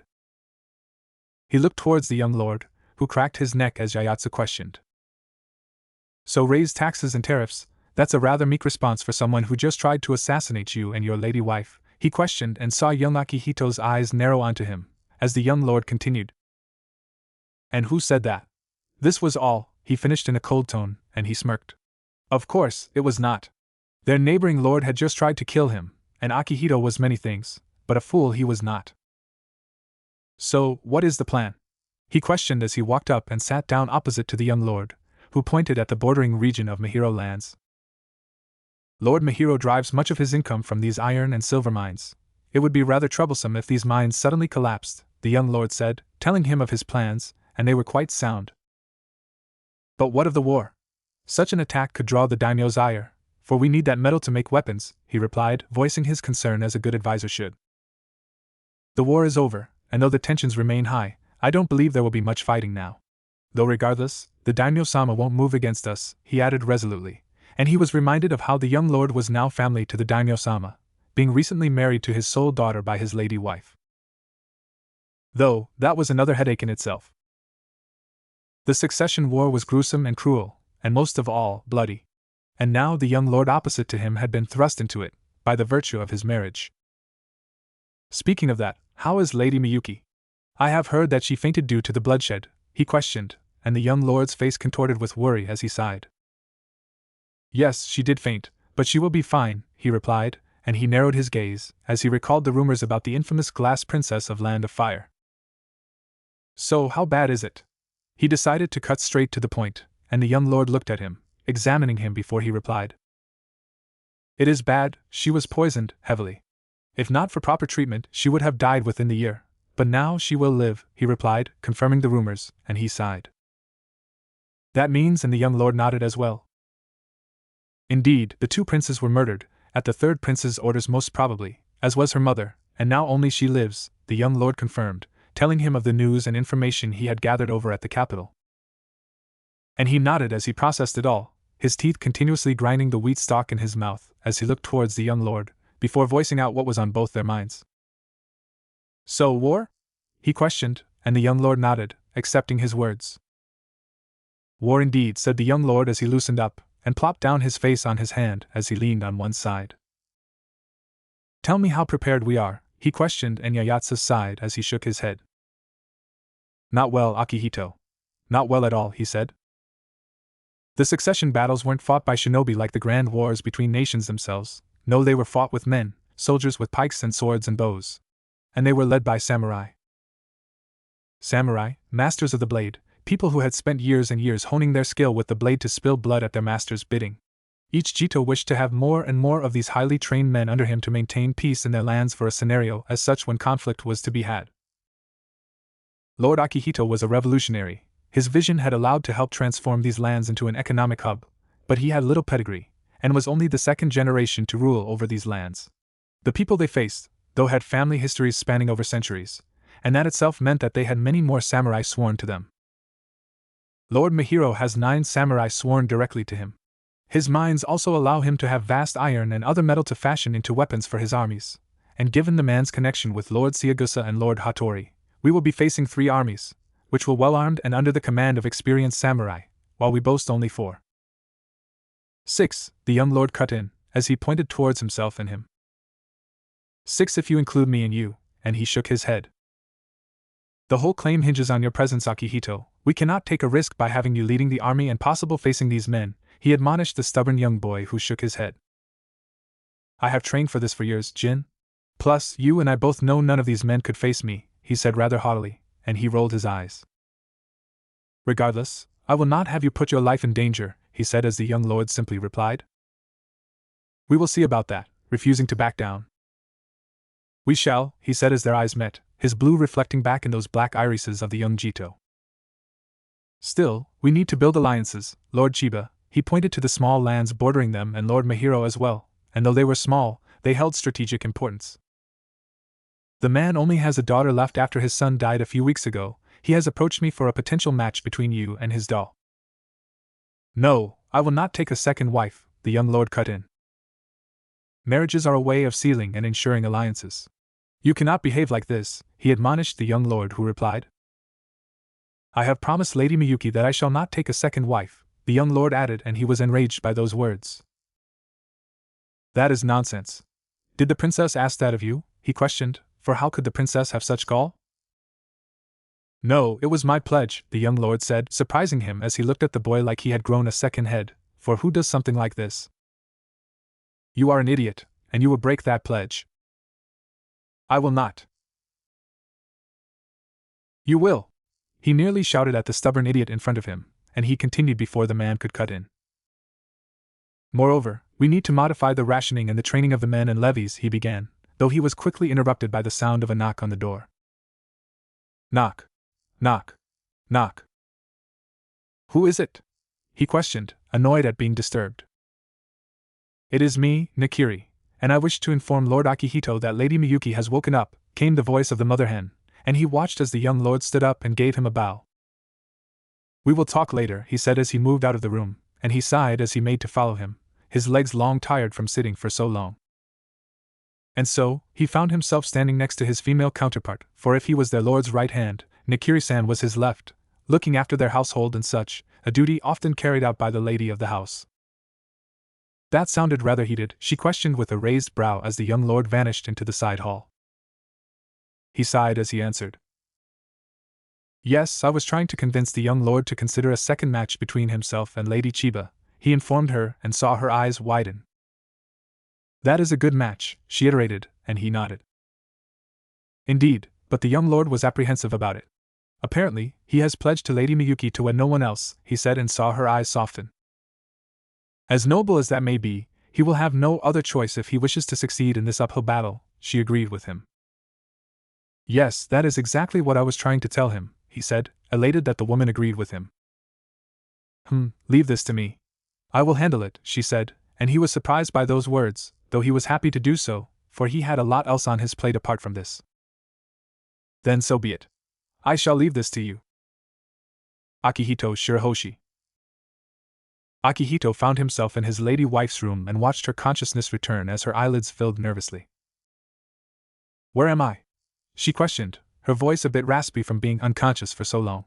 She was right now in his room, located on the third floor of the castle, and he moved to the side and handed her a glass of water. You are in my castle, Miyukiheim, he began, and saw her nod nervously as she took the glass of water and took a sip. Her fainting had kind of scared him, for if she were to die so quickly after their marriage it would not have been good for him, yet he also recognized that he shared much blame in this all. He could have made adjustments according to her presence, when he had faced those bandits. So, as he sat beside her, he gave her a short bow as he began. I would like to apologize for the gruesome display, on our journey. I should have been more mindful of your presence, he began, and saw her still as she waved nervously. Please raise your head, my lord. It is who should apologize for the inconvenience I have caused you, she began, and he shook his head. It was nothing, he assured her, as she nodded before suddenly he felt her frown as she spoke up. I feel different, more invigorated than I have done so in years, she began in an amazed tone as her eyes widened as she turned to face him. What did your healers give me, my lord? She questioned, and he was surprised that she could feel the after-effects of the treatment so quickly, but he should have expected nothing less of Tsunade Senju. I am thankful that you feel as such, but I did mention that I wouldn't let you die, didn't I? So, as soon as you told me of your poisoning, I called the best healer in the continent, and according to her, you shall make a complete recovery, he informed her of Tsunade's words. Her eyes widened as she stilled, and then her eyes began to tear up. How? I thought it was hopeless, she mentioned in a slurry tone as tears dripped down her eyes as her body shook. I did as I promised, he told her as he wiped away her tears with his sleeve. But how? She questioned again as she held onto his shirt, and he sighed as he answered with a smile. There is little in this world that Tsunade Senju cannot cure, he answered, and saw her eyes widen at those words. You cannot mean her, she said with widened eyes, and he nodded as he swept back her hair, wiping away the sweat from her face. Yes, indeed I mean exactly her, and before she could continue, the doors to the room slid open, making him frown. It is G, and it was none other than Shizen-san, whose face flushed instantly as she realized her mistake. I will come late. She was about to leave when he stopped her. Stop, he said as he stood up and beckoned her in as Miyuki, face flushed, looked down in embarrassment. I was just leaving, he said as he looked towards the princess. She is Tsunade-san's apprentice, and will treat you until you are healthy.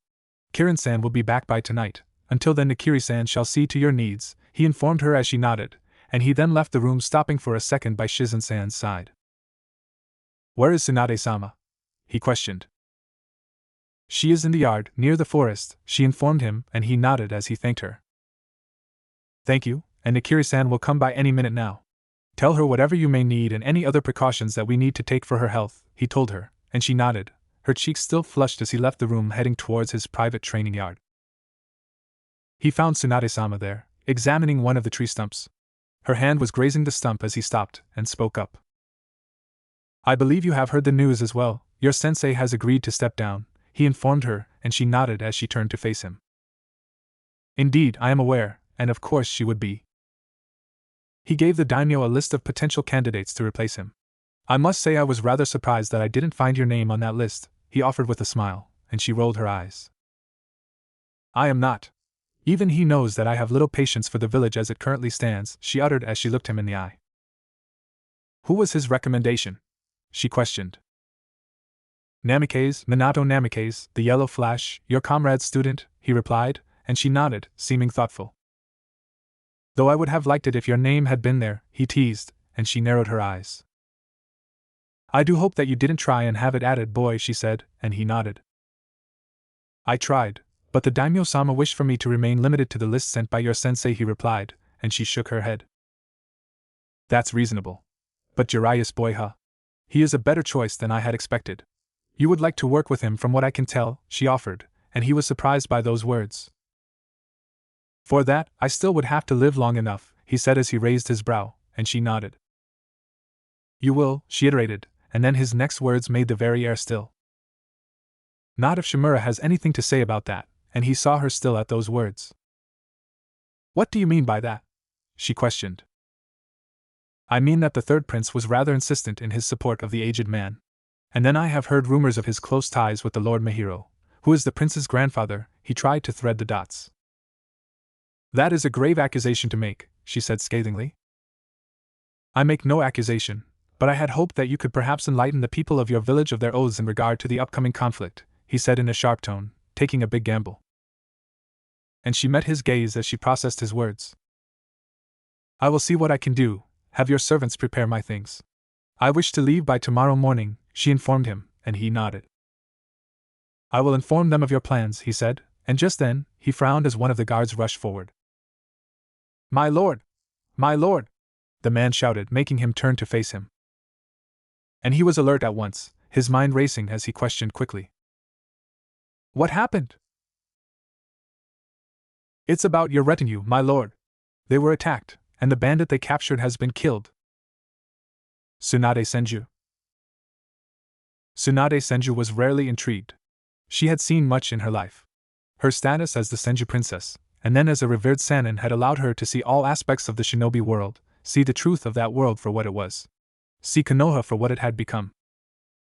Her grandfather had sought to end the fighting of the Warring State period when he had joined hands with the Uchiha, and when the other clans did the same, forming what are now the 5 great hidden villages, he had not tried to stop them, instead had called a council and had shared with them the tailed beasts he had captured to maintain the balance of power. Yet all his efforts to achieve peace had been nothing but a failure, and soon after his demise the war had come knocking at their door, and it was only the pragmatic and practical nature of his brother that would salvage the situation. Though her grandfather may have helped build the village, it stands to this day because of Naidame Hokage, her uncle. And it was the shadow of the same man that she now saw inside the young Jito crouching in front of his assailant's corpse, a frown marring his face. She had first met him some years ago, receiving a missive from the village where her dear apprentice had been commissioned for a mission. A rarity, though it had happened before. Many young lords and even some lords themselves had found themselves besotted with her apprentice's looks and would often commission a mission to make overtures at her, and she had expected this case to be similar until they had met the one who had hired them. The young Jito lacked all of the pomp and entitlement associated with someone of his station, and even in their then brief encounter, she had been able to see the sharp mind hidden behind that gaze. and the mission details had further confirmed it. A recovery mission from Kusa to rescue a woman and her daughter, how he knew of them and their hair color, and, more importantly, their heritage was a secret, yet he was right. And that then and there had told her that he was different than the regular breed of men, and the subsequent years had only proven her conjecture. This is the work of a ninja, she cut in from behind as the guards backed down. The young lord looked towards her with an accusatory look, for his earlier words about the involvement of shinobi in this war of succession had just gained quite some weight. Many of the guards gaped at her words as she stood beside the young Jito, who raised a brow. "How can you tell?" he questioned, and she pointed towards the dead man's neck. "There is a small hole in his neck, one that I believe was caused by the sanban that tore his carotid, killing him. Such accuracy can only be the work of a highly trained shinobi," she replied. Their eyes met, and she could see his mind racing behind those dark irises, plotting and planning. The peace her grandfather had wished to achieve had fallen apart, and only a vestige of that vision remained in the form of Konoha. Shinobi still warred, children still died, and things didn't change at all. Tsunade had gone agonistic over the fate of this world long ago, with the death of Dan and Kawaki, yet meeting the young lord of Shina had sparked a certain curiosity in her, a curiosity about the world he would build.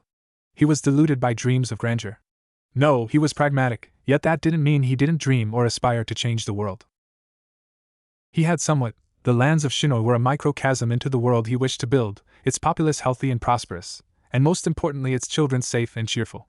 A rarity in these times of war. "Leave us!" His voice rang out into the clearing, his authority unquestionable as the men around them paced away. Though the red-headed woman, the one she had met all those years ago, gave her a small bow as she followed behind them.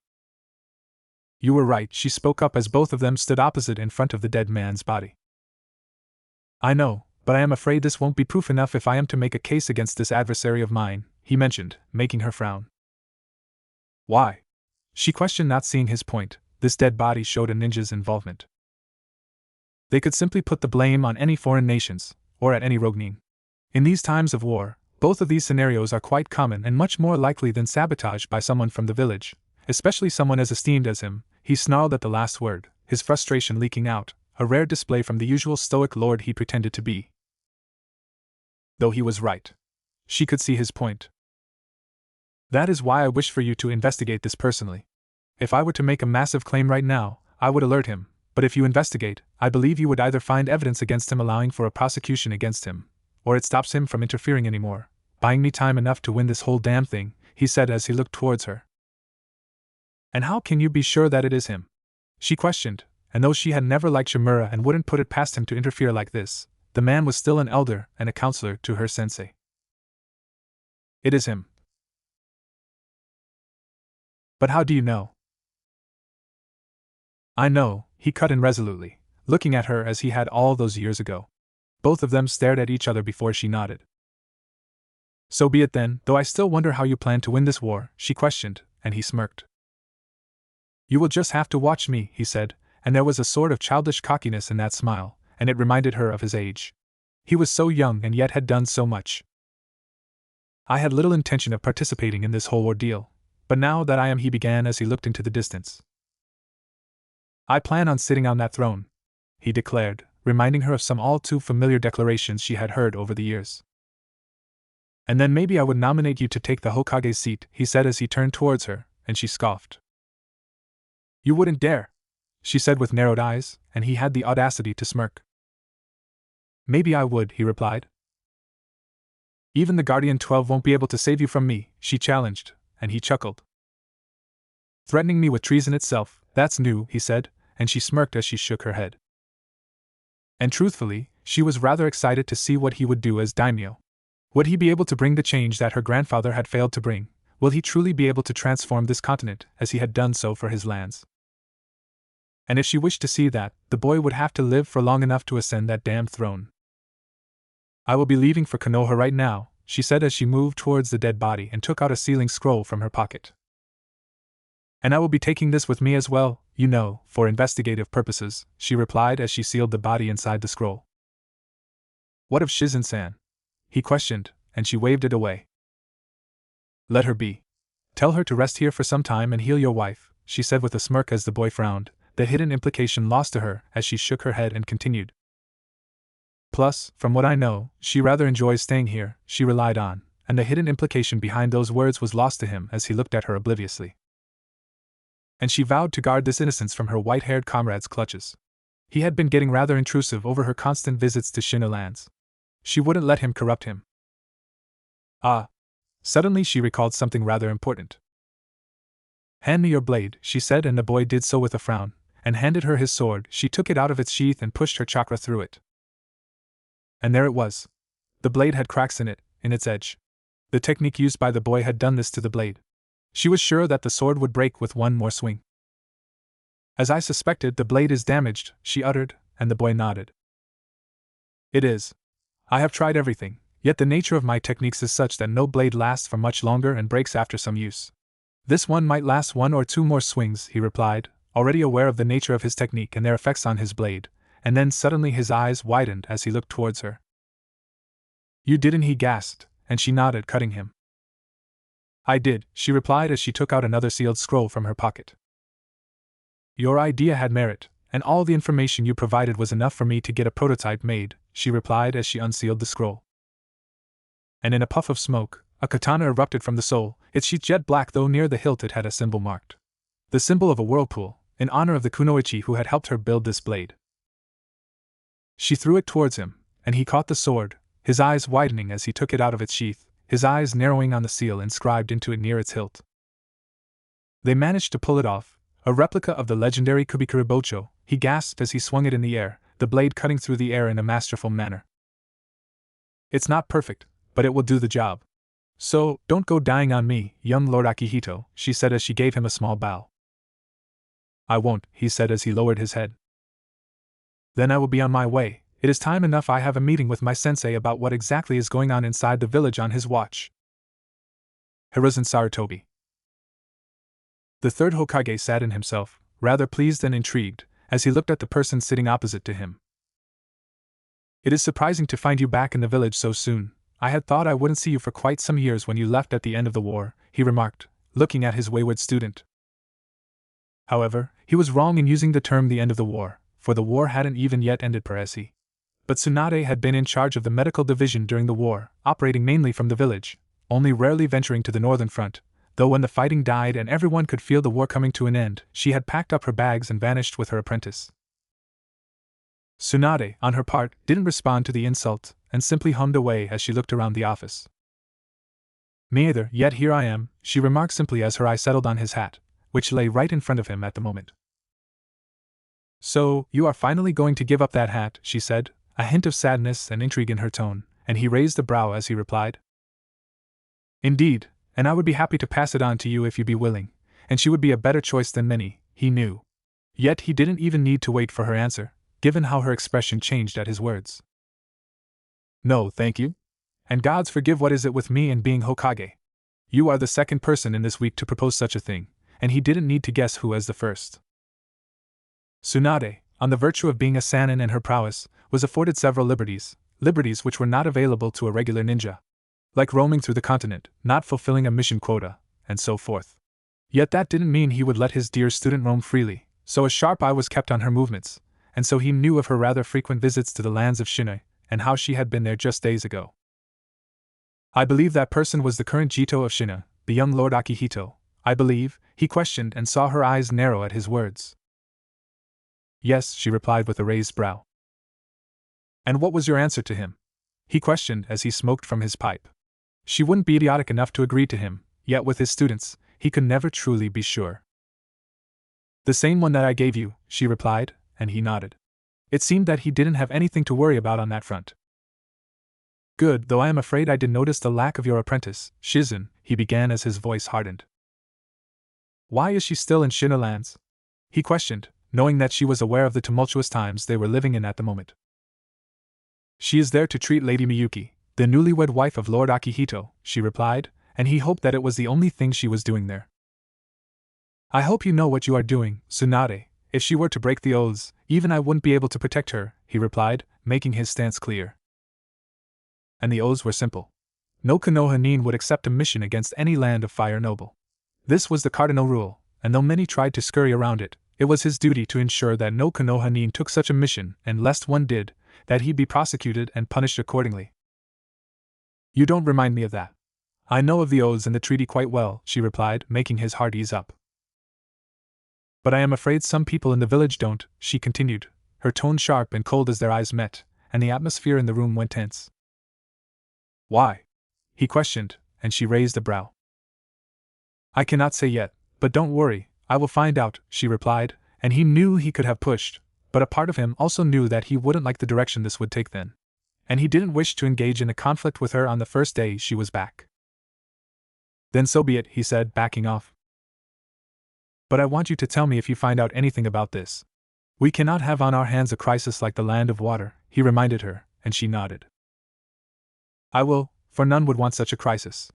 In Land of Water, the daimyo had wished to depose the Mizukage over his continuous aggressions against the Kekei Genkai holders, and in response to such actions, the Mizukage had allegedly sanctioned a mission against the Mizukage.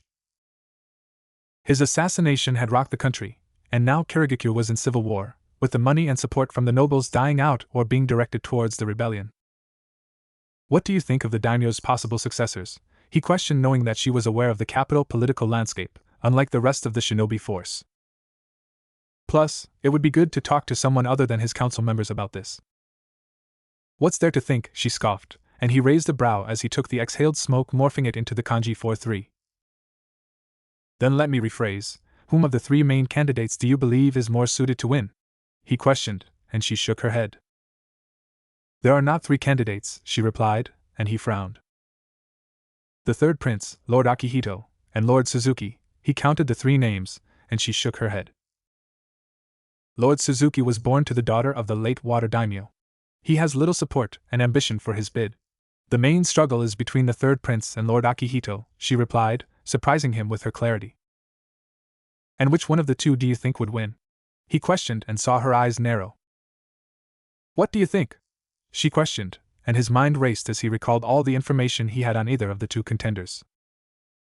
Lord Tatsuya is older and has more men at his back. His mother is also the daughter of a storied family with many samurai at their back. Lord Akihito is younger and derives his bid from his marriage to Daimyo-sama's daughter. Yet, I believe the difference in power between them is too great, he concluded as he looked at her, somewhat challenging her to deny him. The third prince's forces will simply overwhelm him in case of conflict, he replied, knowing that a peaceful resolution was never truly an option here. In terms of sheer numbers, you are right, she agreed with him, surprising him, for he thought she would disagree. After all, he had reasoned that she held a favorable view of the young lord of Shinai. But let's just say bringing down Akihito Shirahoshi will not be as easy as you think, she replied, a confident glint in her eyes telling her that she knew much more than she was letting in here. But he didn't need to push, for he cared little over who took the throne. Interesting, he muttered as he noted down her words in his heart, looking forward to what the young Jito of Shinai had up his sleeve, for it was not easy to impress Tsunade, and the young Jito of Shinai HD somehow managed to do so. Danzo Shimura.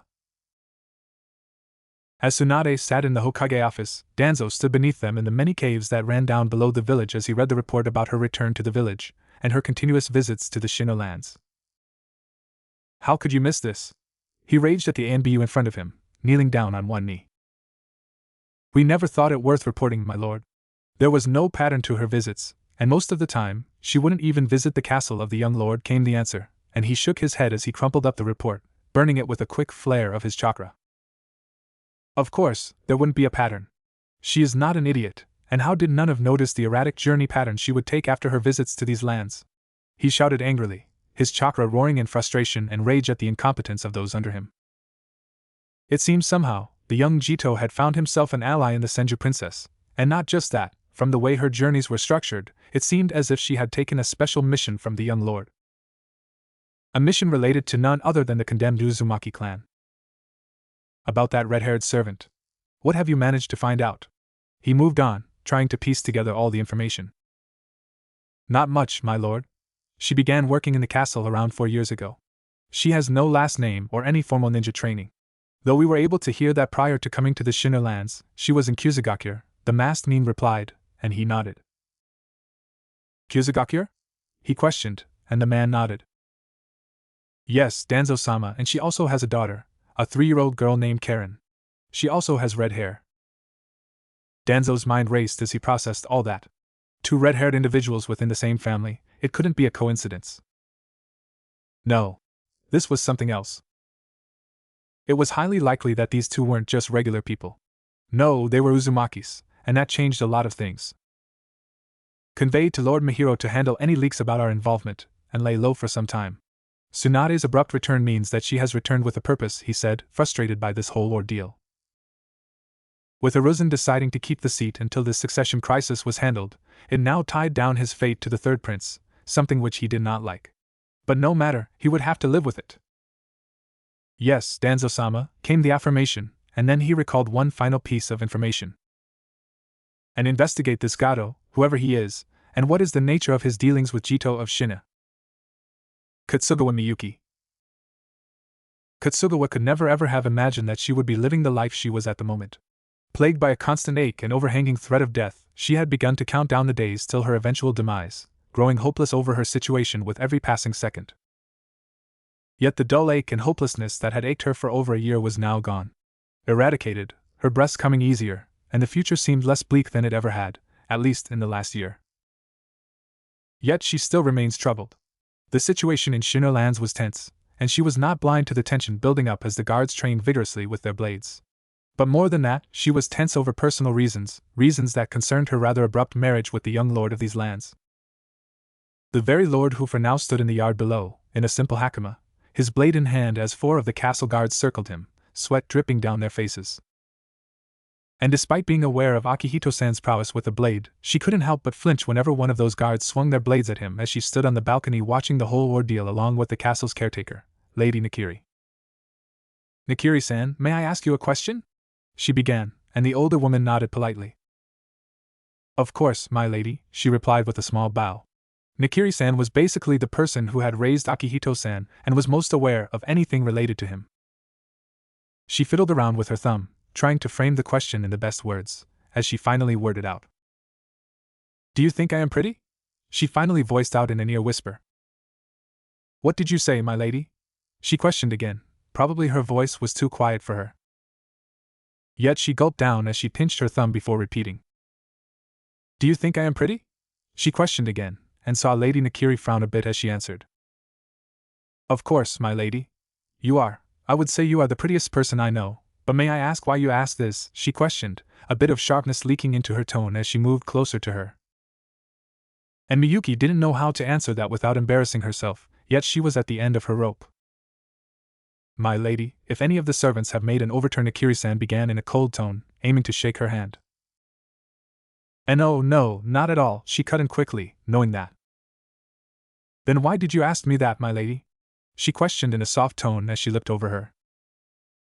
Her eyes darted to the man in black hakam in the center of the yard, now standing alone as the four guards he faced lay on the ground huffing, and defeated, as four more walked forward to take their place, giving him no respite. "You can tell me whatever worries you, my lady. Akihito-sama has ordered that you be made to feel as comfortable as possible," Nakiri-san cut in, as she shook her head. Truthfully, there wasn't much she lacked here. She would even argue that her life in Shino lands was even better than the one she had had in the capital. The servants tiptoed around her, bowing and complimenting her at every turn, working tirelessly to fulfill all her wishes. There was a sense of safety here that she had felt for the first time in a year, and Akihito was kind to her. He often dined with her, and took her out as he showed her around his lands. "Do you think Akihito-san finds me beautiful?" she managed to eke out, knowing that given her position, Nakiri-san was the only person who could help her in this regard. "Of course, my lady, but what makes you question that?" Nakiri-san inquired as she reached forward. She bit her lip, her eyes lowered as she fiddled with her sleeve. "Then why does he, and she could feel her face heat up as Lady Nakiri looked at her with a narrowed gaze, before they suddenly widened. "Oh!" and she gasped, and Miyuki was sure that she had guessed what she had wished to say, and that made her fold into herself even more. "Yes, he seems to be, rather uninterested," she managed to eke out, and Nakiri-san leaned closer. "Oh, though you need not worry yourself, princess," she cut in as she held her hand and spoke gently. "I believe his restraint was more out of concern for your health, though may I ask you a question of my own?" she began, and she nodded, her face heating up. Yes, she had thought so as well, but with her having recovered quite a bit now, she felt that he simply didn't want her. "Yes," she replied as Nakiri-san leaned closer. "Do you wish for him to be with you, my lady?" Or is this out of a sense of duty? She questioned, making her frown. And she heated up as that.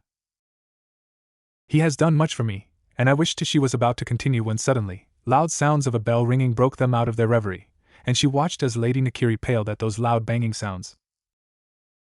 Her heart leapt out of her chest as she watched the guards rush into the castle, arming themselves. What is happening? She questioned. We are under attack. Lord Hayama Mahiru. Lord Mahiru sat in his solar with his sons, reading the missive from his ally and comrade from Konoha, with a frown. His two sons, Sakazuki and Jukiyama, sat opposite to him, and he couldn't help but feel his disappointment and frustration grow as he looked at them. Why have you summoned us, father? Have you finally decided to have that upstart lord answer for his crimes against us? Sakazuki snarled in rage, his fiery temper and cruel nature evident in his very body as he towered over his younger brother. We still are not sure whether it was indeed Lord Shirahoshi behind those explosions in the mines. You must not rush to conclusions, Jukiyama added, his voice soft and intricate, yet of his two sons, he was the one more like him. He had a sharp wit and an enlightened mind, yet unlike him, he lacked the necessary ruthlessness to make some hard decisions. Of course, it was him. That up-jumped bastard thinks he can become a daimyo, and wishes to have us impoverished when he hits our mines. Do you have any idea the amount of losses we have had to endure because of those attacks? The mines have been closed for weeks, and some of them may not even be functional again, Sakazuki snarled, and he was right. The attack on the mines, which had shaken their lands, disrupting their biggest source of revenue, had come as a surprise to many. But not him. When he had heard of the assassination attempt failing, he had known that the young lord would try to retaliate, though he would do so with such precision and intensity that it had come as a surprise to him. The attacks had closed off over 3/4 of their mines, and given that the revenue from those mines was necessary for sustaining their lives and buying food for their people, which was extremely expensive given the war, it was a major headache for them. Add to that the fact that the biggest exporter of food was also the said lord who had raised tariffs on them. They were right now on the precipice of a major riot from the impoverished populace of their lands, something which they could not afford at this time. And now he had just received a missive from Konoha detailing that he would get little support from his ally there, for some people in the village had begun looking into his activities. Your brother is right, Jukiyama, all of us know exactly who was behind those attacks. You do so as well, so it is time you stop playing, fool? He snarled angrily and saw Sakazuki smirking at his words. And Sakazuki, I sent you to Lord Hattori, to reach an accord with him to bypass the tariffs Lord Shirahoshi has imposed on us. What happened to that? He questioned and saw Sakazuki frown. Bah! Why must we accept that upstart's terms? Let me teach him a lesson. Give me 4 of our samurai, and I shall bring you his head, bringing an end to this whole farce. Sakazuki challenged, and he sighed. It was a viable plan, yet he didn't like the uncertainty in it. There was too much they didn't know about this young lord, too much that was secret. The robins that had been hired to kill him were not so simple. Their leader was someone acquainted with chakra as well, a feat which was rare in men of his station. Yet somehow, the man had been killed, along with his whole crew. And all that when none of the 4 samurai sworn to Lord Shirahoshi accompanied him on his trip. Hayama Mihiro had wished to further his family's legacy, trying to achieve what many others before him had failed to do so. A wish to see their own blood on the throne of the daimyo, and just as it had all seemed a reality, the daimyo had thrown a wrench in their plans, the wedding of his daughter to the young Jito of Shinu, propping up another rival to his grandson. Lord Akihito Shirahoshi, the young Jito of Shinu, was rather mysterious as well, a boy of only 15 yet wealthy and smart enough to have transformed his lands into one of the most prosperous regions of the Land of Fire. He knew that the daimyo's days were numbered. The man was on his last legs, yet he clung to life, knowing that as much as he did so, it bought time for the young Jito to gear up his forces. Even now, he had heard rumors of the young lord making an alliance with the neighboring Lord Chiba. A minor lord, but still a troublesome thought, erupted in his mind. The young lord had a good reputation, and that meant many more would approach him with the offer of an alliance, alliances that could end his dreams, just as he was on the cusp of achieving them. He could not let that happen. Sakazuki, he began beckoning his eldest son, who perked up at his words. Write to Lord Hattori and Sigusa and have them gear up their forces as well, he told him, making his eldest frown. You wish to have him divide his forces, he concluded quickly, a feral smirk on his face. And he nodded. Yes, have them engage in small skirmishes on the border while you shall lead the main force. Apart from 3, You shall have the rest of the 6 samurai under your command, he announced. 6, don't you think it's too excessive for someone like Lord Akihito? Sakazuki challenged, and she shook his head. No, I want you to end this whole farce once and for all, he said, and saw Sakazuki's eyes glint as he questioned. Thank you for this, father, and what of his lady wife? She is the princess? He questioned, assured of his victory. And he closed his eyes as he answered. War is a treacherous thing, especially for women and children. Yayatsujin. This is disastrous, Yayatsujin gasped as he stood opposite the young lord, with a detailed map of the land of fire opened in front of him, as they planned their eventual response to the incursion by Lord Mihiro's forces. A response that seemed more and more complicated and unlikely as he noticed their precarious situation. With the constant skirmishes between our forces and those of Lord Sigusa and Lord Hattori to the east and west, the attack from the northern border is devastating, and from my intel, is being led by the heir to Lord Mihiro, Sakazuki, who has at his back 6 of their 9 samurai. 6. Nakiri-san gasped from the side at those words, at the sheer number, for this also showed the intentions of the invading force. They wished to end the Akihito family. Though he cursed himself for not seeing this development, the skirmishes initiated by Lord Sigusa and Hattori over the last few days should have been hints enough, yet they had overlooked the intensity of Lord Mihiro's attack. Our 4 samurai are right now defending our eastern and western borders. We will have to pull them back. And as he was about to move the 4 general pieces towards the northern front, the young lord's voice cut in. No, we cannot do that, he cut in, surprising him. If we do so, we will be pincered by a 3-pronged attack. Lord Sigusa and Hattori wield a considerably less force than Lord Mihiro, but it is a formidable force nonetheless. As soon as we pull back our samurai from there, we will be overrun, he added, and he could understand his fears. But what else can we do? We cannot let Lord Sakazuki approach the capital of our lands like this. We need to have someone combat his substantial force, he asked, and the answer to his worry took him by surprise. I will lead that force, Akihito cut in, startling all the 3 residents of the room with his words. Have you lost your mind? You alone will face 6 samurai, 6! He nearly shouted at the absurdity of the notion, and Akihito shook his head. I won't have to face them all at once, and I will lead a small and mobile force and try taking on them one at a time. With the best of my men, I could turn this whole thing around, he offered, and he shook his head. That's a massive risk. You are the lord of these lands. If anything were to happen to you, everything becomes meaningless. I cannot let you put yourself in danger like this, he said resolutely, yet Akihito appeared to have made up his mind. I could write to father, Lady Miyuki cut in from the side in a worried tone.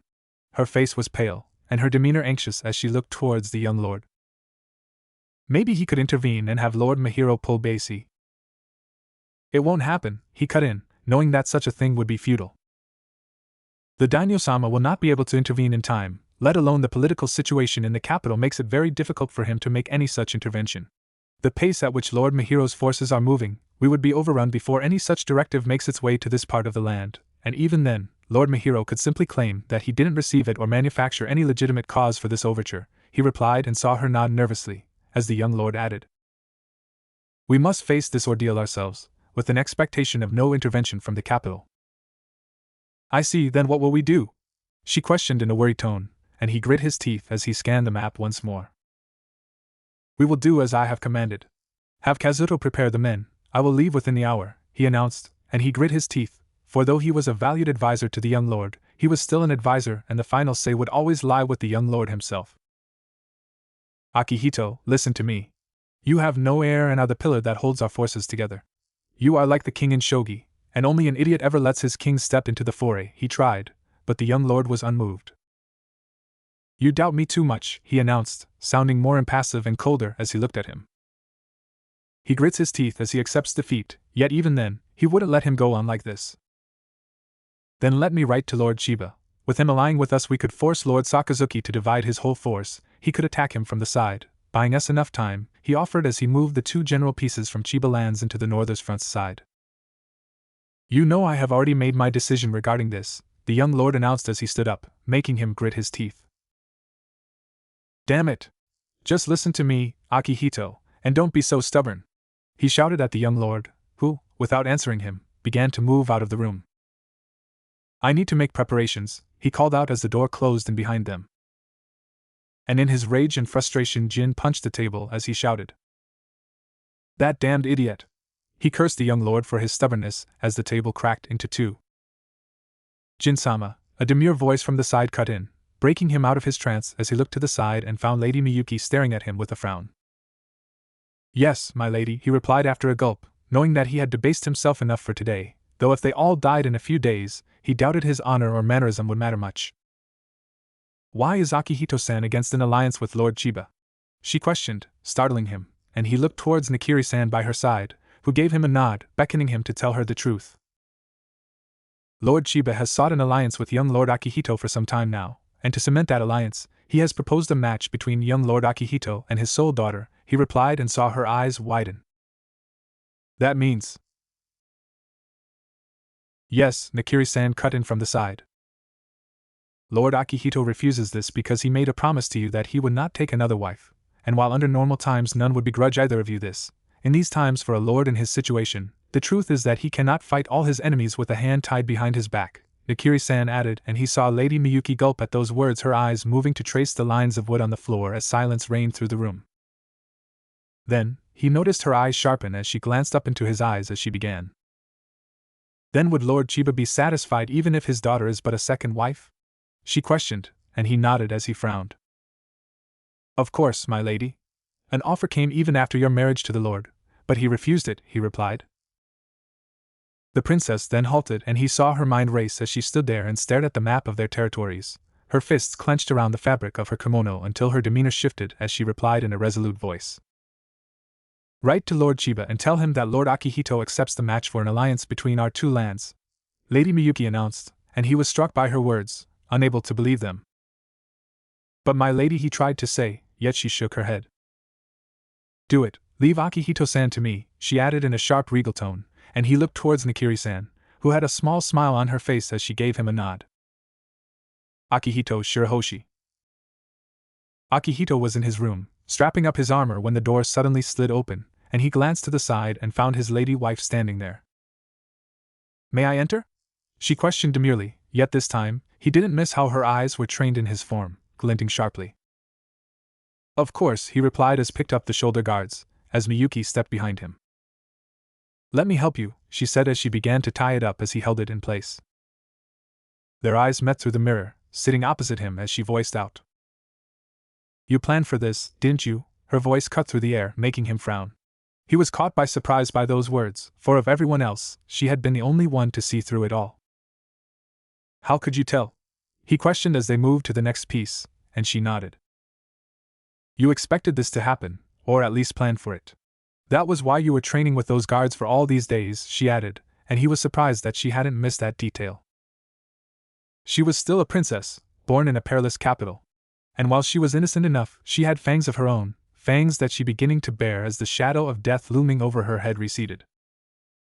Lord Mahiro and his heir were most probably involved in the assassination of your brothers, for he is also the biggest backer of the third prince's bid for the throne, and I remember I made a promise to you that I would escape justice for your brothers, he replied, and indeed that had been the major part of this. Yet even though he had been caught off guard by the intensity of this strike, he had expected a much measured response from Lord Mahiro, given the man's cautious nature. Yet this time had gone all out on the first move. Their eyes met once more, and he saw a glint pass through her eyes as her expression softened. I know you promised me so, but I have waited years for this. I could have waited for much longer, she said in a worried tone as she wrapped his face in her hands. I don't wish to see you risk your life like this for me. For the first time in years I have felt at peace by you in these lands, felt hopeful. I cannot lose this all once more. I cannot bear to, she gasped out as water welled up in her eyes. He smiled as he wrapped her hands in his and held them tightly as he turned to face her, and smiled. While concern for my well-being is cute, and he saw her blush at his words. Nothing will happen to me. I am much stronger than I look, you must believe in me, and while this may seem abrupt, conflict with Lord Mahiro would have happened sooner or later, and I believe it was better that we dictate the timing and pace of this rather than him, he assured her, and he was not even exaggerating. While their lands boasted fewer samurai, the quality of their forces was superior in regard to regular men, especially when it came to his special guards. The conflict with the man was a necessity, more so after his brazen attempt on his life. If he had let him be, the man could have gotten even more brazen and could have hampered his rise, so it was better that he dealt with him now, rather than during the eventual open conflict. This way I would be able to chip away at the third prince's strength. He had trained these guards and were a force to be reckoned with. She stared into his eyes, and then, with an abrupt movement, he felt her cold lips land on his as she held his head in her hands and her weight shifted into his arms. Akihito pulled her into himself as he wrapped his arm around her waist, as he felt his one body heat up, their lips conjoined still as they hungered after each other, and he could feel the saltiness of her tears on her lips as they separated, both gasping for breath as she stared into his eyes. "Promise me then. Promise me that you shall return victorious," she said resolutely, and he nodded as he stared into her eyes. "I promise," he replied, and then before he could react, her lips crashed into his own once more, yet this time, her hands ruffled through his hakama, tearing through the knots as she clumsily rushed to pull it off him. And in that moment, he let himself indulge as he forgot about the incoming battle as the two of them became once for the first time. And then, as he stepped into the yard, apart from the guards, he was surprised for he found another person standing there clad in armor. "Jin, what are you doing here?" he questioned as he saw the blonde smirk as he replied. "Did you really think I was going to let you go on this suicide mission all alone?" he said rhetorically, and he shook his head as he gave the older man a pat on the back. "Don't hold me back, old man," he said as he moved forward, as Kazuto brought forward their horses. "Who are you calling old, huh? I am in the prime of my life, let me tell you." "Prime," he retorted as they mounted their horses, much like the rest of the force. At this, Akihito chuckled before his eyes darted to the group of men standing in front of him. "Today we ride to face an enemy with more men and weapons, some would argue even more experience." His voice cut through the clearing, and he could see the castle staff gather behind him as well as he continued. "Even a coward would fight when victory is certain, yet only brave men march into a battle where defeat is the likely outcome, for that is the definition of bravery," he shouted as he pulled out his blade and arched it up. "Then tell me, are you brave men or cowards?" he shouted, and the roar that came shook the whole clearing, was answer enough. "Yayatsu-jin." As the men rested after a fast-paced push towards the northern border of Shinolands, he found himself sitting opposite their young lord as he asked him about their eventual plan. "So, what is the plan?" he questioned as the young lord rolled out a detailed map of their lands. "Sakazuki Mihiro has divided his forces into 3 parts, the young lord began as he put 3 stones on the 3 coordinates on the map where, according to their intelligence, the enemy forces were stationed. First is the force with himself. He has about 200 men, along with 2 samurai, he began as he pointed towards the force located nearest to the border.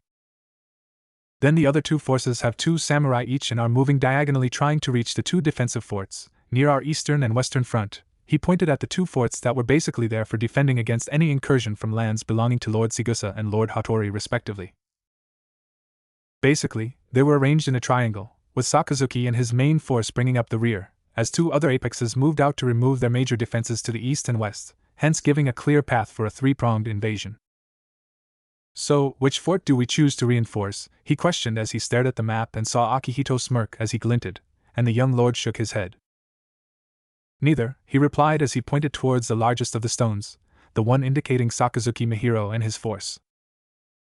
"We strike the head of the snake," he remarked, and he whistled as he saw the viability of the plan. "You wish to kill Sakazuki Mihiro by catching him off guard," he remarked before adding. "But what if any of our forts fall first? They are already facing pressure from the allied lords. Would they be able to stand an assault from the other direction as well?" he questioned, and the young lord answered. "That is why we won't actually be killing Sakazuki Mihiro. Our aim will be to capture him and neutralize the men he has with himself," the young lord answered, and he realized the point now. "Because if we kill him, then Lord Mihiro could simply send his second son, or any one of his grandsons with a supplementary force," he reasoned, and the young lord nodded. "Exactly, we have to be swift in our attack," he said as he placed his finger at their current location. "Sakazuki has already captured the northern fort. We strike there, capture him, and then divide into 2 groups, with each heading in the opposite direction," he said as he pointed towards the other 2 forts. "As reinforcements," he reasoned, and a nod followed. "Yes, we hit the other 2 forces at the back again." The young lord drew the arrows as he divided their force. "Speed and coordination are key here. We need to coordinate our own attack with our forces in these forts. We threaten them to lay down their arms, or we will kill Sakazuki, and then we take prisoners," he concluded. Jin could see the wisdom in the plan, yet it was all too risky. And he decided it was time to tell him of the other thing as well. "There is one more thing," he said cautiously, not knowing how the young lord would react to it. Yes? The young lord questioned as he peered at the map again. Before I came, I also wrote a missive to Lord Chiba accepting his request for the alliance. He decided just to tell him and saw him still as he looked towards him with a frown, and he could tell from that gaze that the lord was angry. I thought I was clear about that.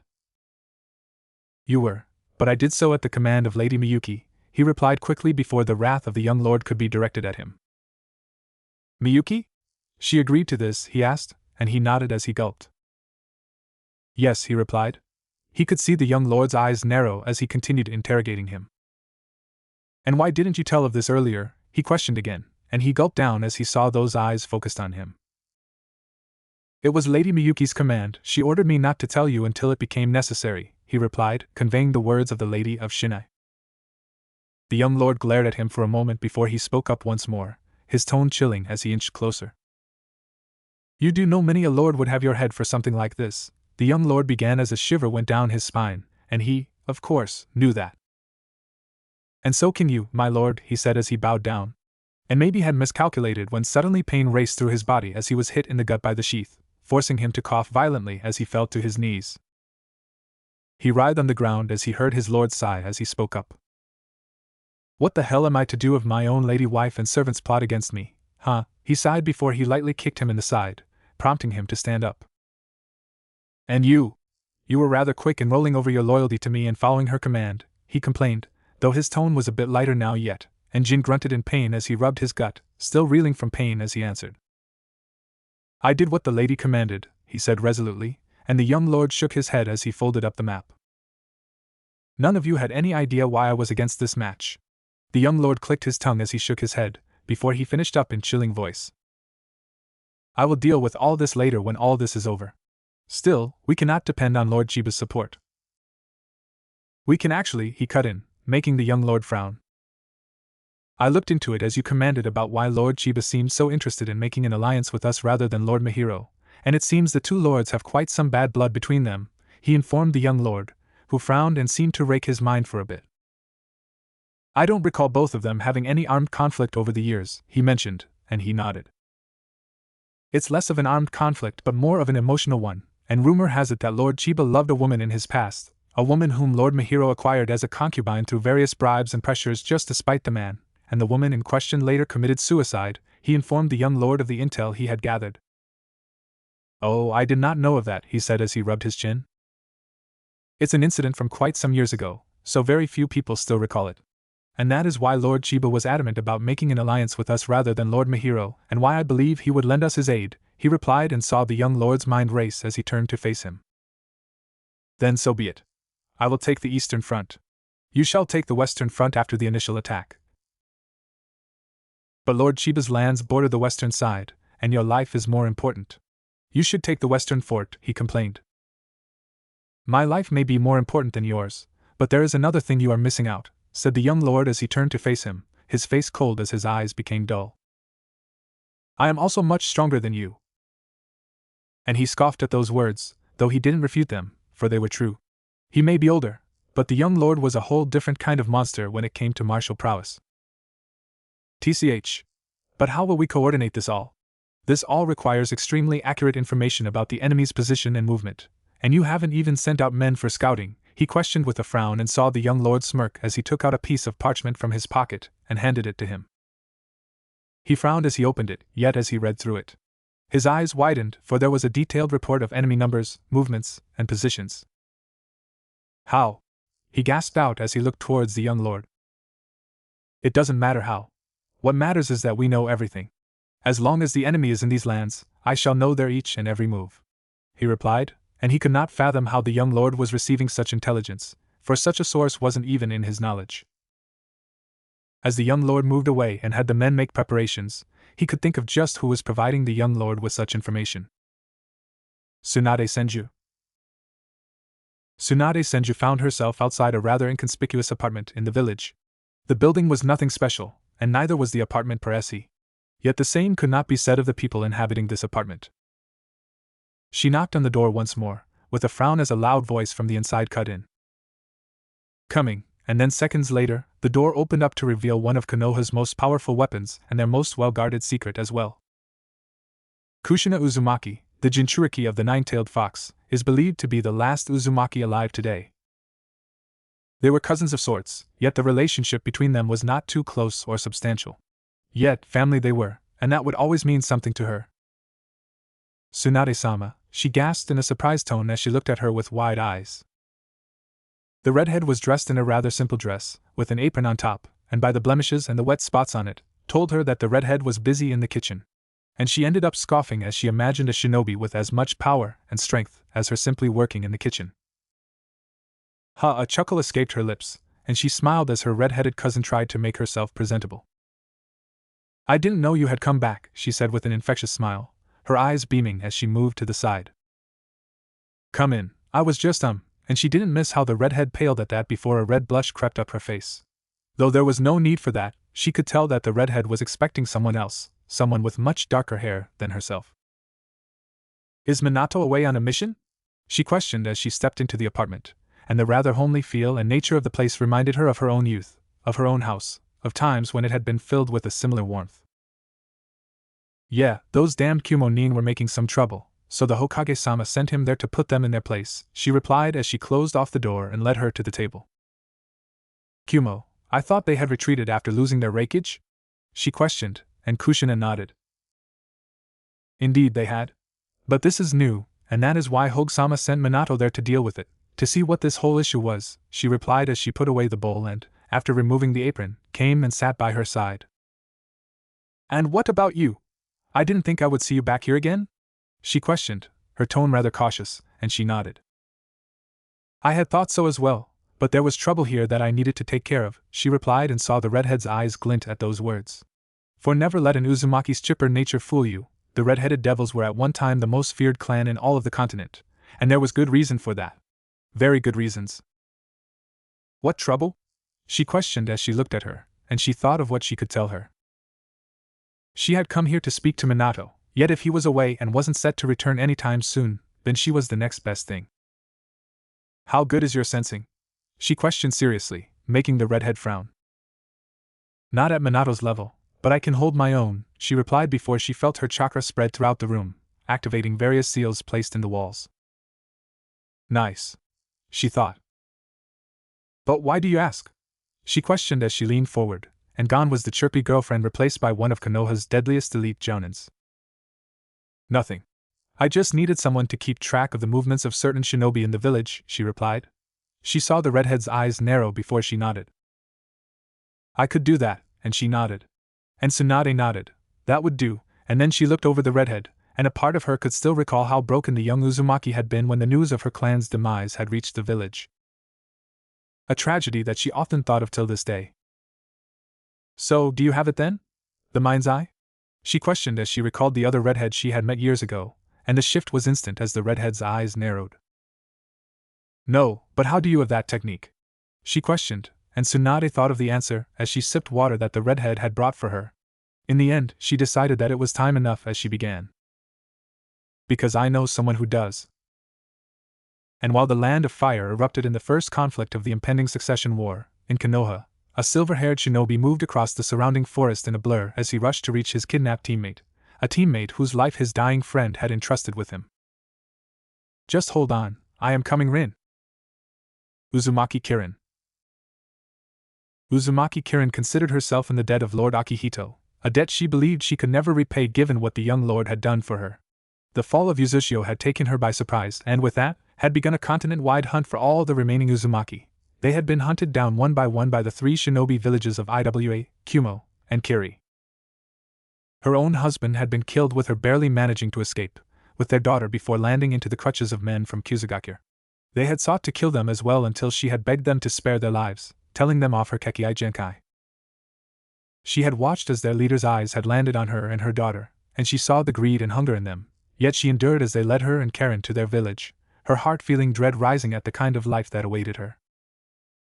She had felt hopeless and had resigned herself to her fate, and for weeks, her fears had proven right as she and her daughter were kept in a cage, like animals, as the leader of the village and his men came in only to have themselves healed. Yet she knew she had to endure, not for herself but for her daughter. So, she had put up with the pain, and the hopelessness she would feel every time those deaths would pierce her skin, draining her body of her vitality. And just as she had lost all hope, she had sensed it. 2 chakra signatures stronger than any other she had ever felt, with the larger of the 2 even bearing some semblance to her own rushing towards them. That was the day she had met Tsunade Senju and her apprentice, and it was also the last day anyone would ever bite into her skin without her permission. Life after that had been a whirlwind. They were taken to the capital and then taken into his household by the young Jito of Shinon, Akihito Shirahoshi. She had doubted the young lord for some time, doubted his intentions, yet he had won her trust. He had given her much more than she had ever dreamed of: protection, safety, food, shelter, and most importantly, a life of freedom for her daughter. And in all the years, he had never once asked her of her Kekkai Genkai, never. Until she had decided to tell him herself, yet his response had been shocking. I already know, but as long as you are part of this household, you hold no obligation to use these powers for anyone, including myself. And that was the day she decided that she would use those powers for him. Powers that she had thought a curse at one time, she would use them for him. And now was that time. Are you sure you can do this, Kirin? Nakiri-san questioned her as both of them stood in front of an elaborate ceiling array inscribed on the floor of the castle basement. I am, she replied resolutely, her mind made up as she walked to the center of the ceiling array and sat down, and after a deep breath, closed her eyes. And then it happened, as a crushing headache pierced through her, as she felt her whole body burn in pain. Yet she bit through it as she felt small chakra signatures spread throughout the Shino lands. The enemy forces in the east are now crossing the river, and they are divided into 3 groups, and then she began telling Nakiri-san all she could as she ignored the piercing headache, knowing that though this was not enough to repay the young lord for what he had done for her, it was at least something she could do for the young boy who had given her a new life. Sakazuki Mihiro. The heir of Mihiro sat in the northern fortress inside the Shino lands, wine in hand, as he celebrated the downfall of the up-jumped lord of these lands. The invasion had been going rather smoothly. They had been able to overwhelm the initial defenses rather quickly with their sheer numbers, and now, after taking the northern fortress, the army had divided into 3 parts, one stationed here and the other 2 leaving for the eastern and western forts. Ha ha ha, I told you this was going to be easy, he said to the 2 stoic samurai sitting opposite him. Hayama Shinso and Hitoshi Shinso were 2 brothers, rather dull but quick with a blade. My father was overestimating the bastard. He is nothing but an up-jumped peasant, and it is high time he learns his place in this world, he scoffed as he took another gulp of the wine, savoring the warmth as it slid down his throat. My lord, we were successful so far because we were able to catch their forces unaware, yet despite their lethargic response, you cannot underestimate the enemy force. Even this castle that we took was inconspicuously empty when we reached it, and according to the men the area surrounding it have been evacuated as well, Hayama replied, and he frowned. Pa! They just ran away in fear when they saw us approaching, he reiterated with a scowl, proud that he could see what these 2 men of war couldn't. Still, my lord, it would be better to be cautious. We remain unaware of the enemy's movements. Perhaps we could send some scouts. There is no need for scouts, he said as he drained one more cup of wine, wiping away his mouth. Those rats are nothing. They will come to us, and we will crush them like the rats they are, and then we will burn their castle and slave away their women, he replied with a smirk, the image of the petite princess appearing in his intoxicated mind. Such a shame that the daimyo had decided to marry the jewel of fire to that up-jumped bastard. Well, no matter, he thought with a smirk. Soon, she would be in his hands. But my lord, but what of the rumors regarding Lord Akihito? Hayama added, and he frowned as he turned to face the old man. What rumors? He questioned. The 2 brothers looked at each other before the elder Hayama began. Rumors that the young Jito of Shino wields a blade even more masterfully than the samurai of his lands, he began, and he frowned, recalling hearing something similar as well. Some say that he cut through a tree in the capital with such precision that it remained standing for days even after it had been cut, his other brother finished, and he shook his head. Pa! I don't believe that, and even if he can wield a blade, then that's even more pathetic, he snarled, refusing to believe that a boy of barely half his age could do something like that, something which even seasoned samurai couldn't do. I believe these are just rumors that his people have propagated, nothing more, he finished, and as he was about to pour himself another cup, sound of shouting from outside broke him out of his trance. Hiya Firi! Get some water! The shouts reached him, and he stood up and slid open the door and found smoke rising from one of their army encampments. What is going on there? He questioned with a frown, angry at his soldiers for causing such a ruckus. I will go and check, my lord, Hayama replied as he gave him a bow and rushed out of the room, making him frown. Those idiots, he remarked as he turned away from the balcony, and then suddenly, he felt the building tilt, and initially, he thought it nothing but a swaying of his own senses because of the wine. Lord Sakazuki! Hitoshi shouted, and he could not brace himself as he felt the whole building tilt, as it came crashing down.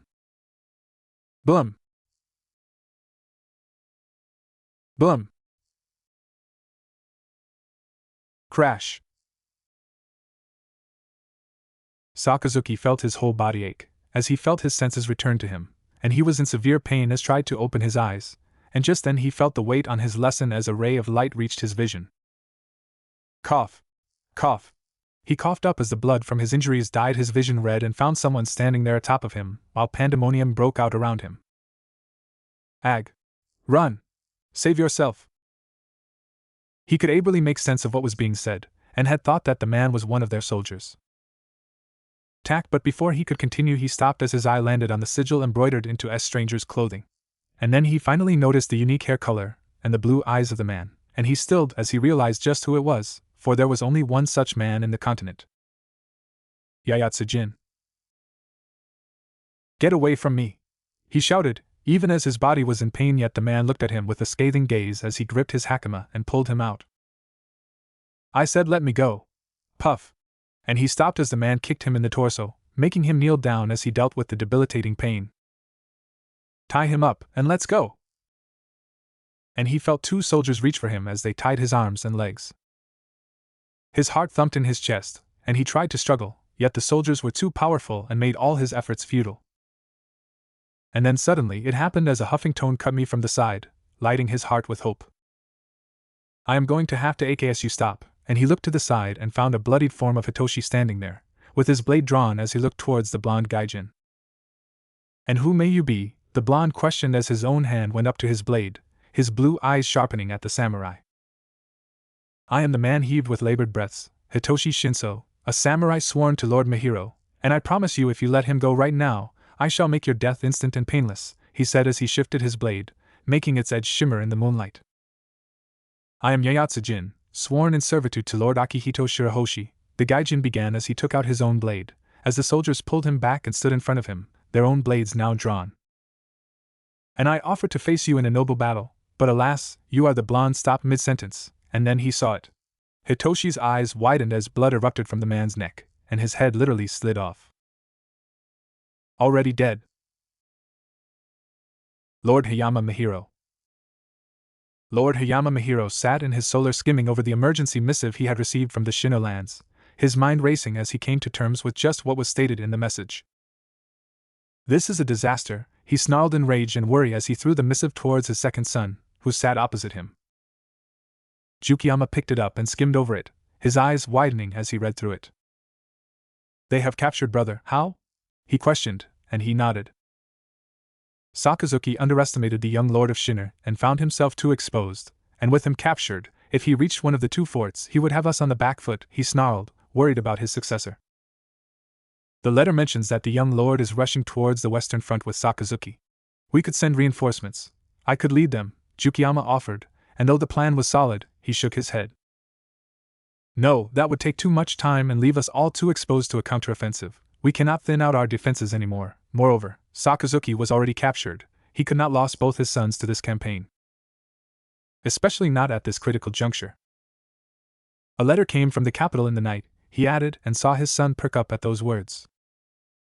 The daimyo-sama's condition is critical. It is likely that he will not make it past a week, and he saw Jukiyama's eyes widen at that. That means, and he nodded before he could finish. Yes, this just makes all this more important, and we cannot afford a blunder at this juncture. We must be cautious not to make a mistake and give this young Akihito any chance, he said as he rubbed his chin. Then what are we to do? Jukiyama questioned. I have already written to your sister to have her Tatsuya gather a force covertly in the capital in case the daimyo-sama dies. He will be able to take the capital swiftly. But for that, we must first take care of this young Akihito, he said as he looked over the map that opened up in front of him. Write to Lord Hattori, have him reposition his forces, and allow them passage through our lands, he said as he pointed towards the western fort in Shina lands. And have our forces in the west turn back and attack Lord Akihito's caravan, he commanded. But this will leave us vulnerable to a counterattack. The forces stationed in the western fort could attack us at the back, Jukiyama pointed out. Indeed, but all of this will matter on timing. We need to strike first, and neutralize the Lord before his forces and western front realize what is happening, he added as the plan began to take form. And what if we fail? Tsuyama's voice cut in. What if the young lord manages to do the impossible once more? Jukiyama questioned, and his question, while insensitive, was not entirely stupid. The young Lord Akihito had proven himself to be rather troublesome and resourceful. If he was to somehow make out of this once more, then what were they supposed to do? For him to succeed, all he would need to do was to hold off against superior numbers until his forces from the western front realized what was going on. Then we must pray that the daimyo-sama doesn't live long enough to see the light of the next day. For in that case, we must have no option but to rely on help from my friend in Konoha. And that was the only scenario, for otherwise, with their forces spent, they would be left wide open to an attack from the up-jumped young lord. Basically, he is ending the bid of his grandson, and the only way to succeed would be an assassination. It would be highly risky given their circumstances, yet they would be left with no choice. Though speaking of that, how were you able to learn of Lord Akihito's plans so quickly? Jukiyama asked suddenly, and he smiled as he looked up at his second son. The only way such a thing would be possible is if someone his son didn't need to finish his sentence, as he nodded midway through it. Indeed, someone in his retinue is not quite satisfied with the young lord. Akihito Shirahoshi. The young Jito of Shinu rushed through the woods along with his retinue of about 50 men as they rushed towards the western fort as part of their plan. Everything until this point had gone exactly as he had planned, yet an ominous feeling had filled him for some time now. The news reports from the capital had also dried up as Kirin-san had exhausted herself after utilizing her Kekkai Genkai for so long. They were now an hour or two from the fort when suddenly he caught a glimmer in the distance, and raised his hand in an instant. Halt! He shouted as he pulled on the reins of his horse, tilting his head to the side just in time as an arrow passed right beside his face. Boom! We are under attack!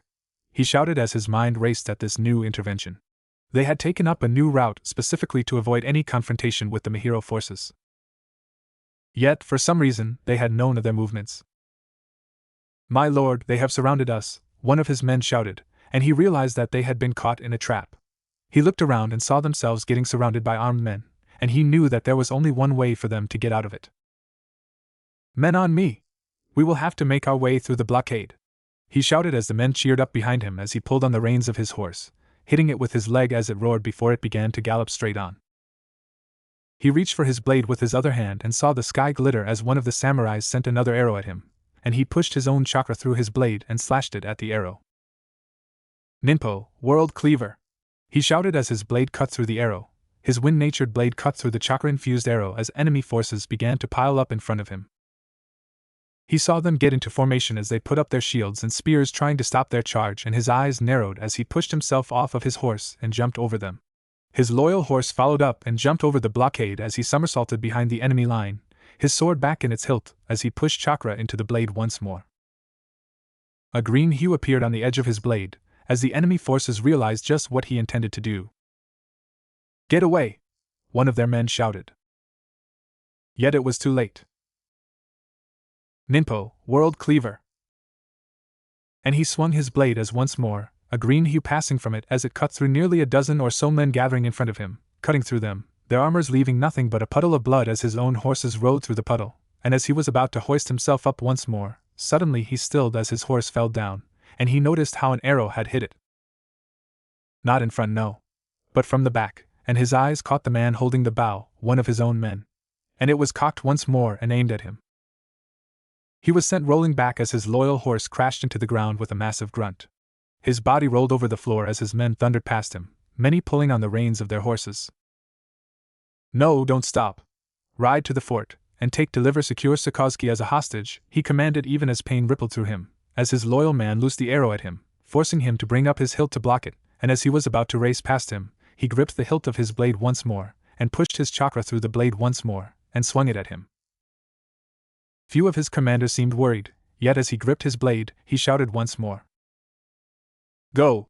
And the one holding Sakazuki ran off, while for some reason, others still chose to pull on their horses' reins and came to a halt, and began to rush towards him as he shouted. Ninpo, wind cutter. And the vertical slash cut through the horse and its rider as it was divided into two, right in the middle. The traitor's captain's body separated into two equal halves as he was showered in horse and human blood. His men surrounded him. As a small retinue of men raced past, few of the men tried to help him up a horse, but suddenly his senses perked up and he jumped back, as a slash cut through the horse's neck, cleaving it straight of dousing him and his men in a fountain of blood. Damn, you truly are a monster, a voice cut in from the side, and as he looked to the side, he found a man standing there. His dark brown hair had hints of gray in it as a large scar running down the side of his face through one of his eyes, which was sewn shut. You are one of Lord Mihiro's retainers, he said as he recognized him from one of the posters. The man smiled as he nodded. Yeah, I am Ryuzen Kazuki. Remember that name, for I shall be the one who slays the demon lord of Shinu, he said with a devilish smile. Akihito gripped his blade as he looked around and saw that they had been surrounded by enemy forces. This was not good. Not good at all. The men surrounded him, their swords drawn. None of them had any fear in their eyes despite being surrounded by a force that was nearly thrice their number. There was no need for any command as the enemy circled them like prey, the very air thick with smell of blood.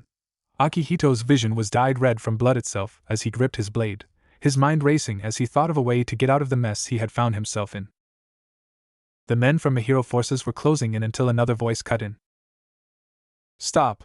The men halted at those words, and he looked around and saw an aged man step forward, a bow tied around his back, wearing a simple hakama, a katana, and a shurnai tied to his belt, his hair thin and white, with wrinkles present over his face.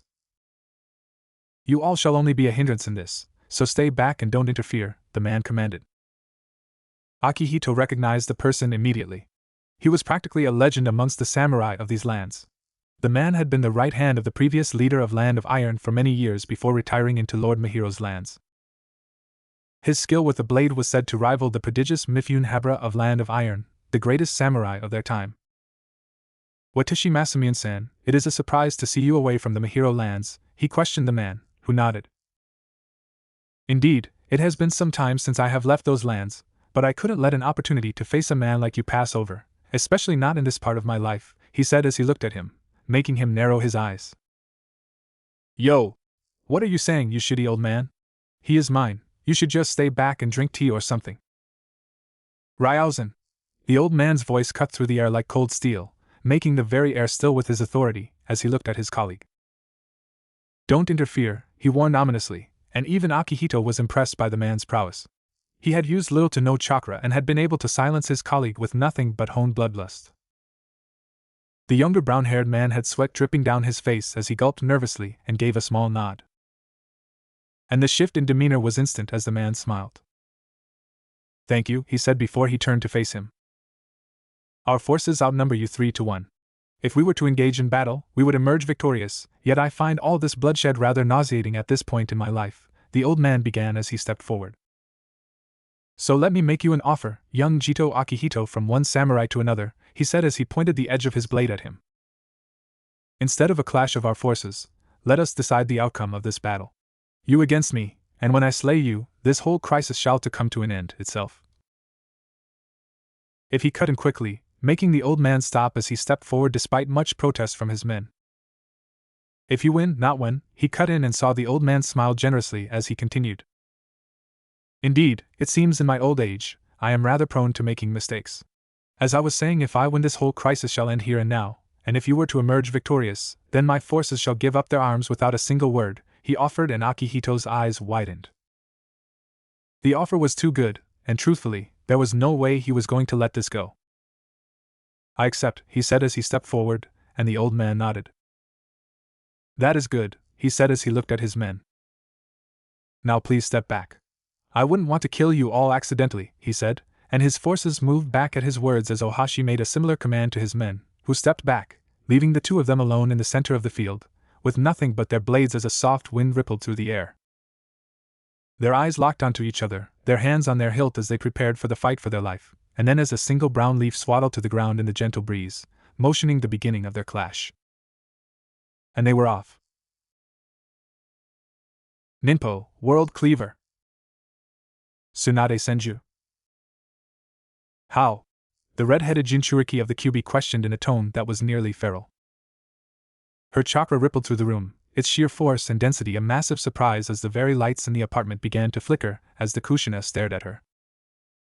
Because you are not the last of the Uzumaki, she told the redhead, who stilled at those words, her eyes widening as her face went through a mirage of emotions. Hurt, anger, rage before it settled down into one of relief and joy. Her eyes watered up as she looked at her and spoke up in a shaky voice. You are telling the truth? She questioned, and Tsunade nodded. I am. As many suspected, many families were scattered all over the continent after the war, separated from their heritage with no one to depend on. They were hunted down and then killed or enslaved, she said, and saw the redhead rage at those words. For all that could have been prevented by some semblance of effort on Konoha's part, yet the village had done little for their sister village and had basically abandoned the people of her grandmother's village. But some years ago, a young lord hired me and Shizen for a mission, she began as she told him of Akihito. A mission to rescue a woman and a child from the Kyuzugakur, a woman and child with red hair, she finished and saw the redhead's eyes widen at those words. Uzumaki, she gasped out, and she nodded with a smile. He had little proof that we would find them there, little information, but he seemed certain, and through some sort of miracle, he was right. And we were able to rescue them, 2 women with hair just like you, she said, and saw the red hair touch her locks. Kirin and Karen Uzumaki, with the little girl barely over a year old at that time, she told her, and saw an elated expression appear on her face as she spoke up. And they are still alive? Did you tell them about me? About the village? Kushina questioned, and she nodded. I did, told them of our clan's status and even offered them a chance to come and join the village, she told her, and she had done so. But they refused, she told her, and saw the redhead frown at those words. Why? She questioned. And she sighed as she leaned back in her chair. Let's just say that their experience with shinobi until that point had been unkind, she began as she thought of how to phrase it in the best way possible. So, she didn't wish for her daughter to lead such a life, and so she decided to stay in the capital, taking the offer of the said young lord and joined his household, she told her, and saw Kushina look down for a moment as she grit her teeth, as she gave a little nod understanding their sentiment. Why didn't you tell of this earlier? She questioned. Anger and frustration laced her tone as she cast an accusatory glance at her, and she couldn't help but look down. I couldn't.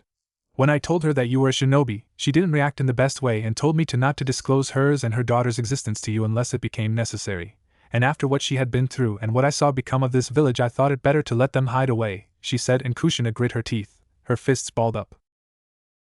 She saw her mind race as she sniffed and wiped away the unshed tear from her eyes. I can understand that, she replied as she nodded and gave her a nod. The young lord, the one who took them in? Is he? And she replied to the unasked question. He is a true noble and has provided them every opportunity. You have my word.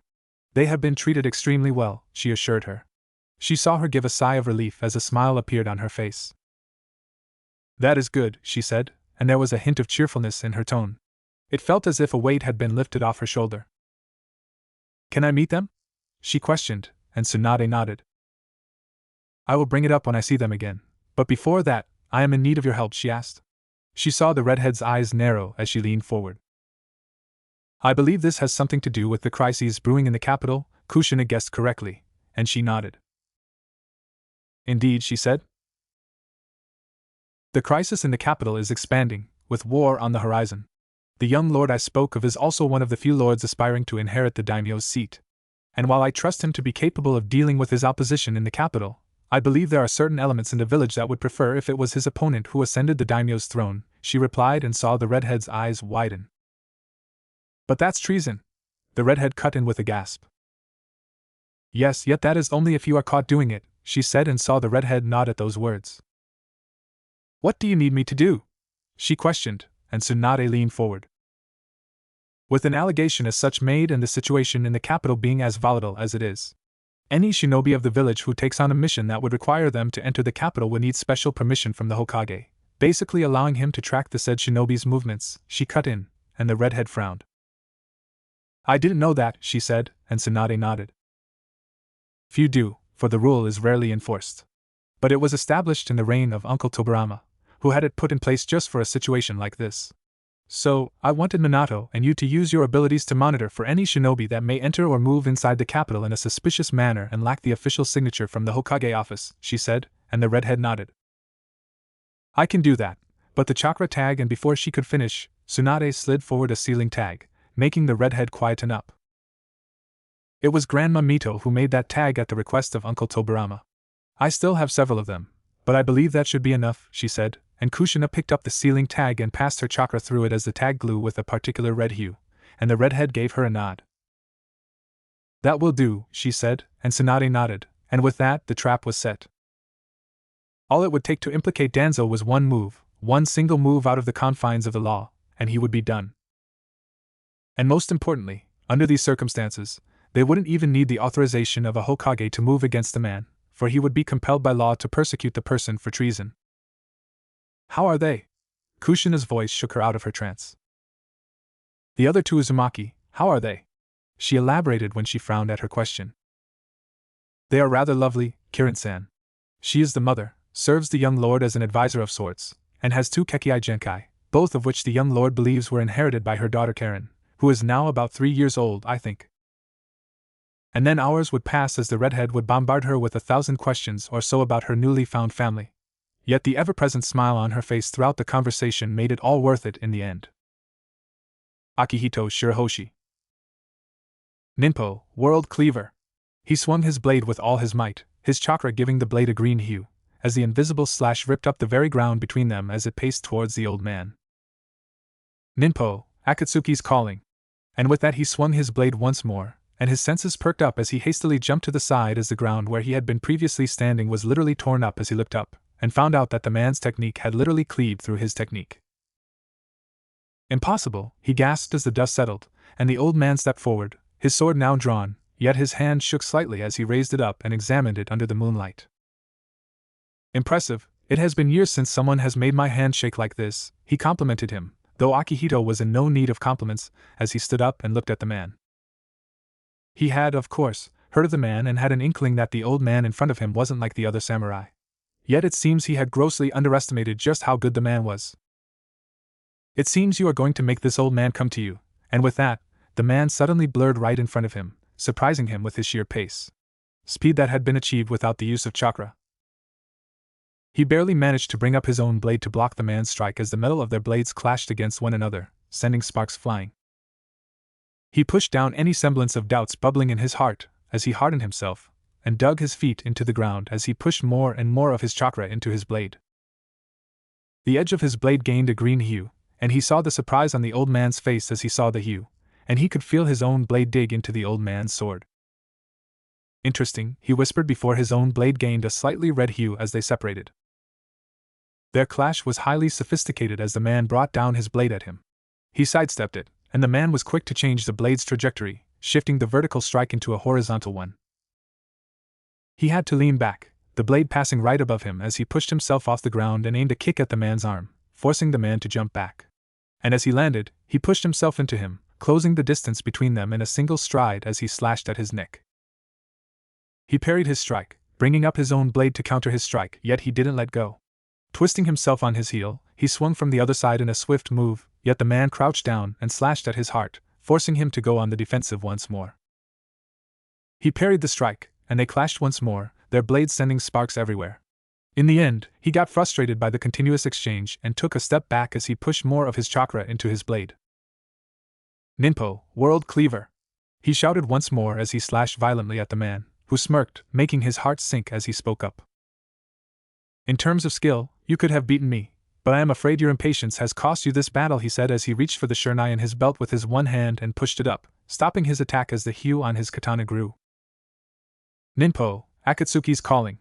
And with that he swung once more, this time with all his might, but not at him. No, at his blade. Clang! Clish!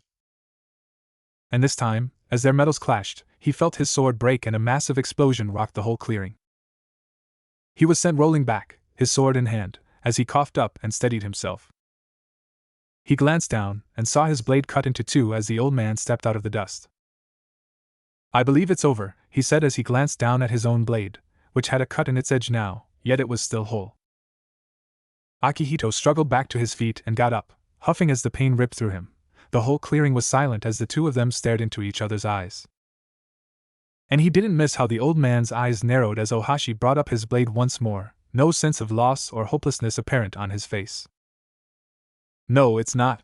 Not yet," he replied as he pushed his chakra into his sword, this time not into the blade but into the seal placed in its hilt. His sword gained a red hue as a sharp pain rippled through his hand, and blood began to drip down from his hand as he whispered into the wind. "My sword." And he watched as the old man's eyes widened as the blade of his sword began to reform, as blood dripped down his hand. "Drink my blood!" Watashi Masamune. Watashi Masamune knew that he was at the end of his life. The years slipping past had taken a toll on him, and with each passing day, he could feel his end draw near. The old samurai had spent his whole life pursuing the way of the blade, dedicating all his prowess in the pursuit of the highest form of kenjutsu, and that pursuit had been fruitful. He was regarded as one of the best samurai in the whole continent, and though the age had taken much from him, with a blade in hand, there were few who could measure up to him. The people who could pose a challenge to him and make his blood boil were too spread out and too important to come and face him. And he had resigned himself to a simple death. That was until the rumors told him of a rising young lord who wielded a blade. Many a lord would often be fascinated by the blade and try and learn kenjutsu, their enthusiasm for the sword dying as quick a death as their fascination for the way of the blade was not a simple path. It required dedication, focus, patience, and, though distasteful, it was to admit, a certain semblance of talent. Talent that few possessed. And so, few of the lords that ruled over them truly ever became masters, their skills merely perfunctory or barely passable at best, yet this lord was different. The young Jito of Shina, Akihito Shirahoshi, heir to a relatively new noble house, the young lord was said to be blessed by the gods, told to have transformed his lands from a back-trodden farm to an economic hub within a decade. Yet it was his skill with a blade that caught his ear. His own men spread all around the capital spoke of him in high regard. And from what he had seen, they had been right. The young lord was truly gifted. He made up what he lacked in experience in the sheer amount of talent and chakra he boasted. He fought not just with his blade but with his mind as well, scheming and planning as all great fighters did. It felt truly a shame that he would face him so early. Had he waited for a few years, the young lord could have become an exceptional opponent, one who would have been able to even defeat him rather easily. Yet it would all never come to be. "It's over," he said as he straightened his sword and watched as the young lord saw his broken blade, ashamed that his powerful technique damaged his own blade, weakening it more and more as the battle progressed. "No. It's not. Not yet," he announced rather defiantly, making him frown as he felt the young lord's chakra rustle as something red trickled down his hand. "Blood?" he noticed as the blade gained a red hue as the young lord mouthed. "My sword," he uttered as Masamune's eyes widened at the scene in front of him. "Drink my blood," the young lord uttered as red blood dripped down his hand. The blade's broken edge gleamed an eerie red before it began to grow back, reform as it was just moments ago, the various scratches over it vanishing as the blade reformed itself in front of his eyes. Until the young lord stood in front of him, his body gleaming with a red hue, much like his blade, the very air thick with his presence as their eyes met. For some reason, Masamune smiled as he watched the young lord's lips thin, the fire in his chest blooming as excitement rose inside him. "Interesting," he uttered as the two of them geared up for the second round. This time, the young lord was first to react as he brought down his blade with a simple exhale, yet his senses perked up, and he sidestepped as the air beside him was cleaved and watched as the tree behind him was cut into two. It seemed the young lord was finally letting it all out, yet he had little time to ponder over it as the prince was on top of him the next moment, his blade slashing at his neck. He parried the strike, and then they danced,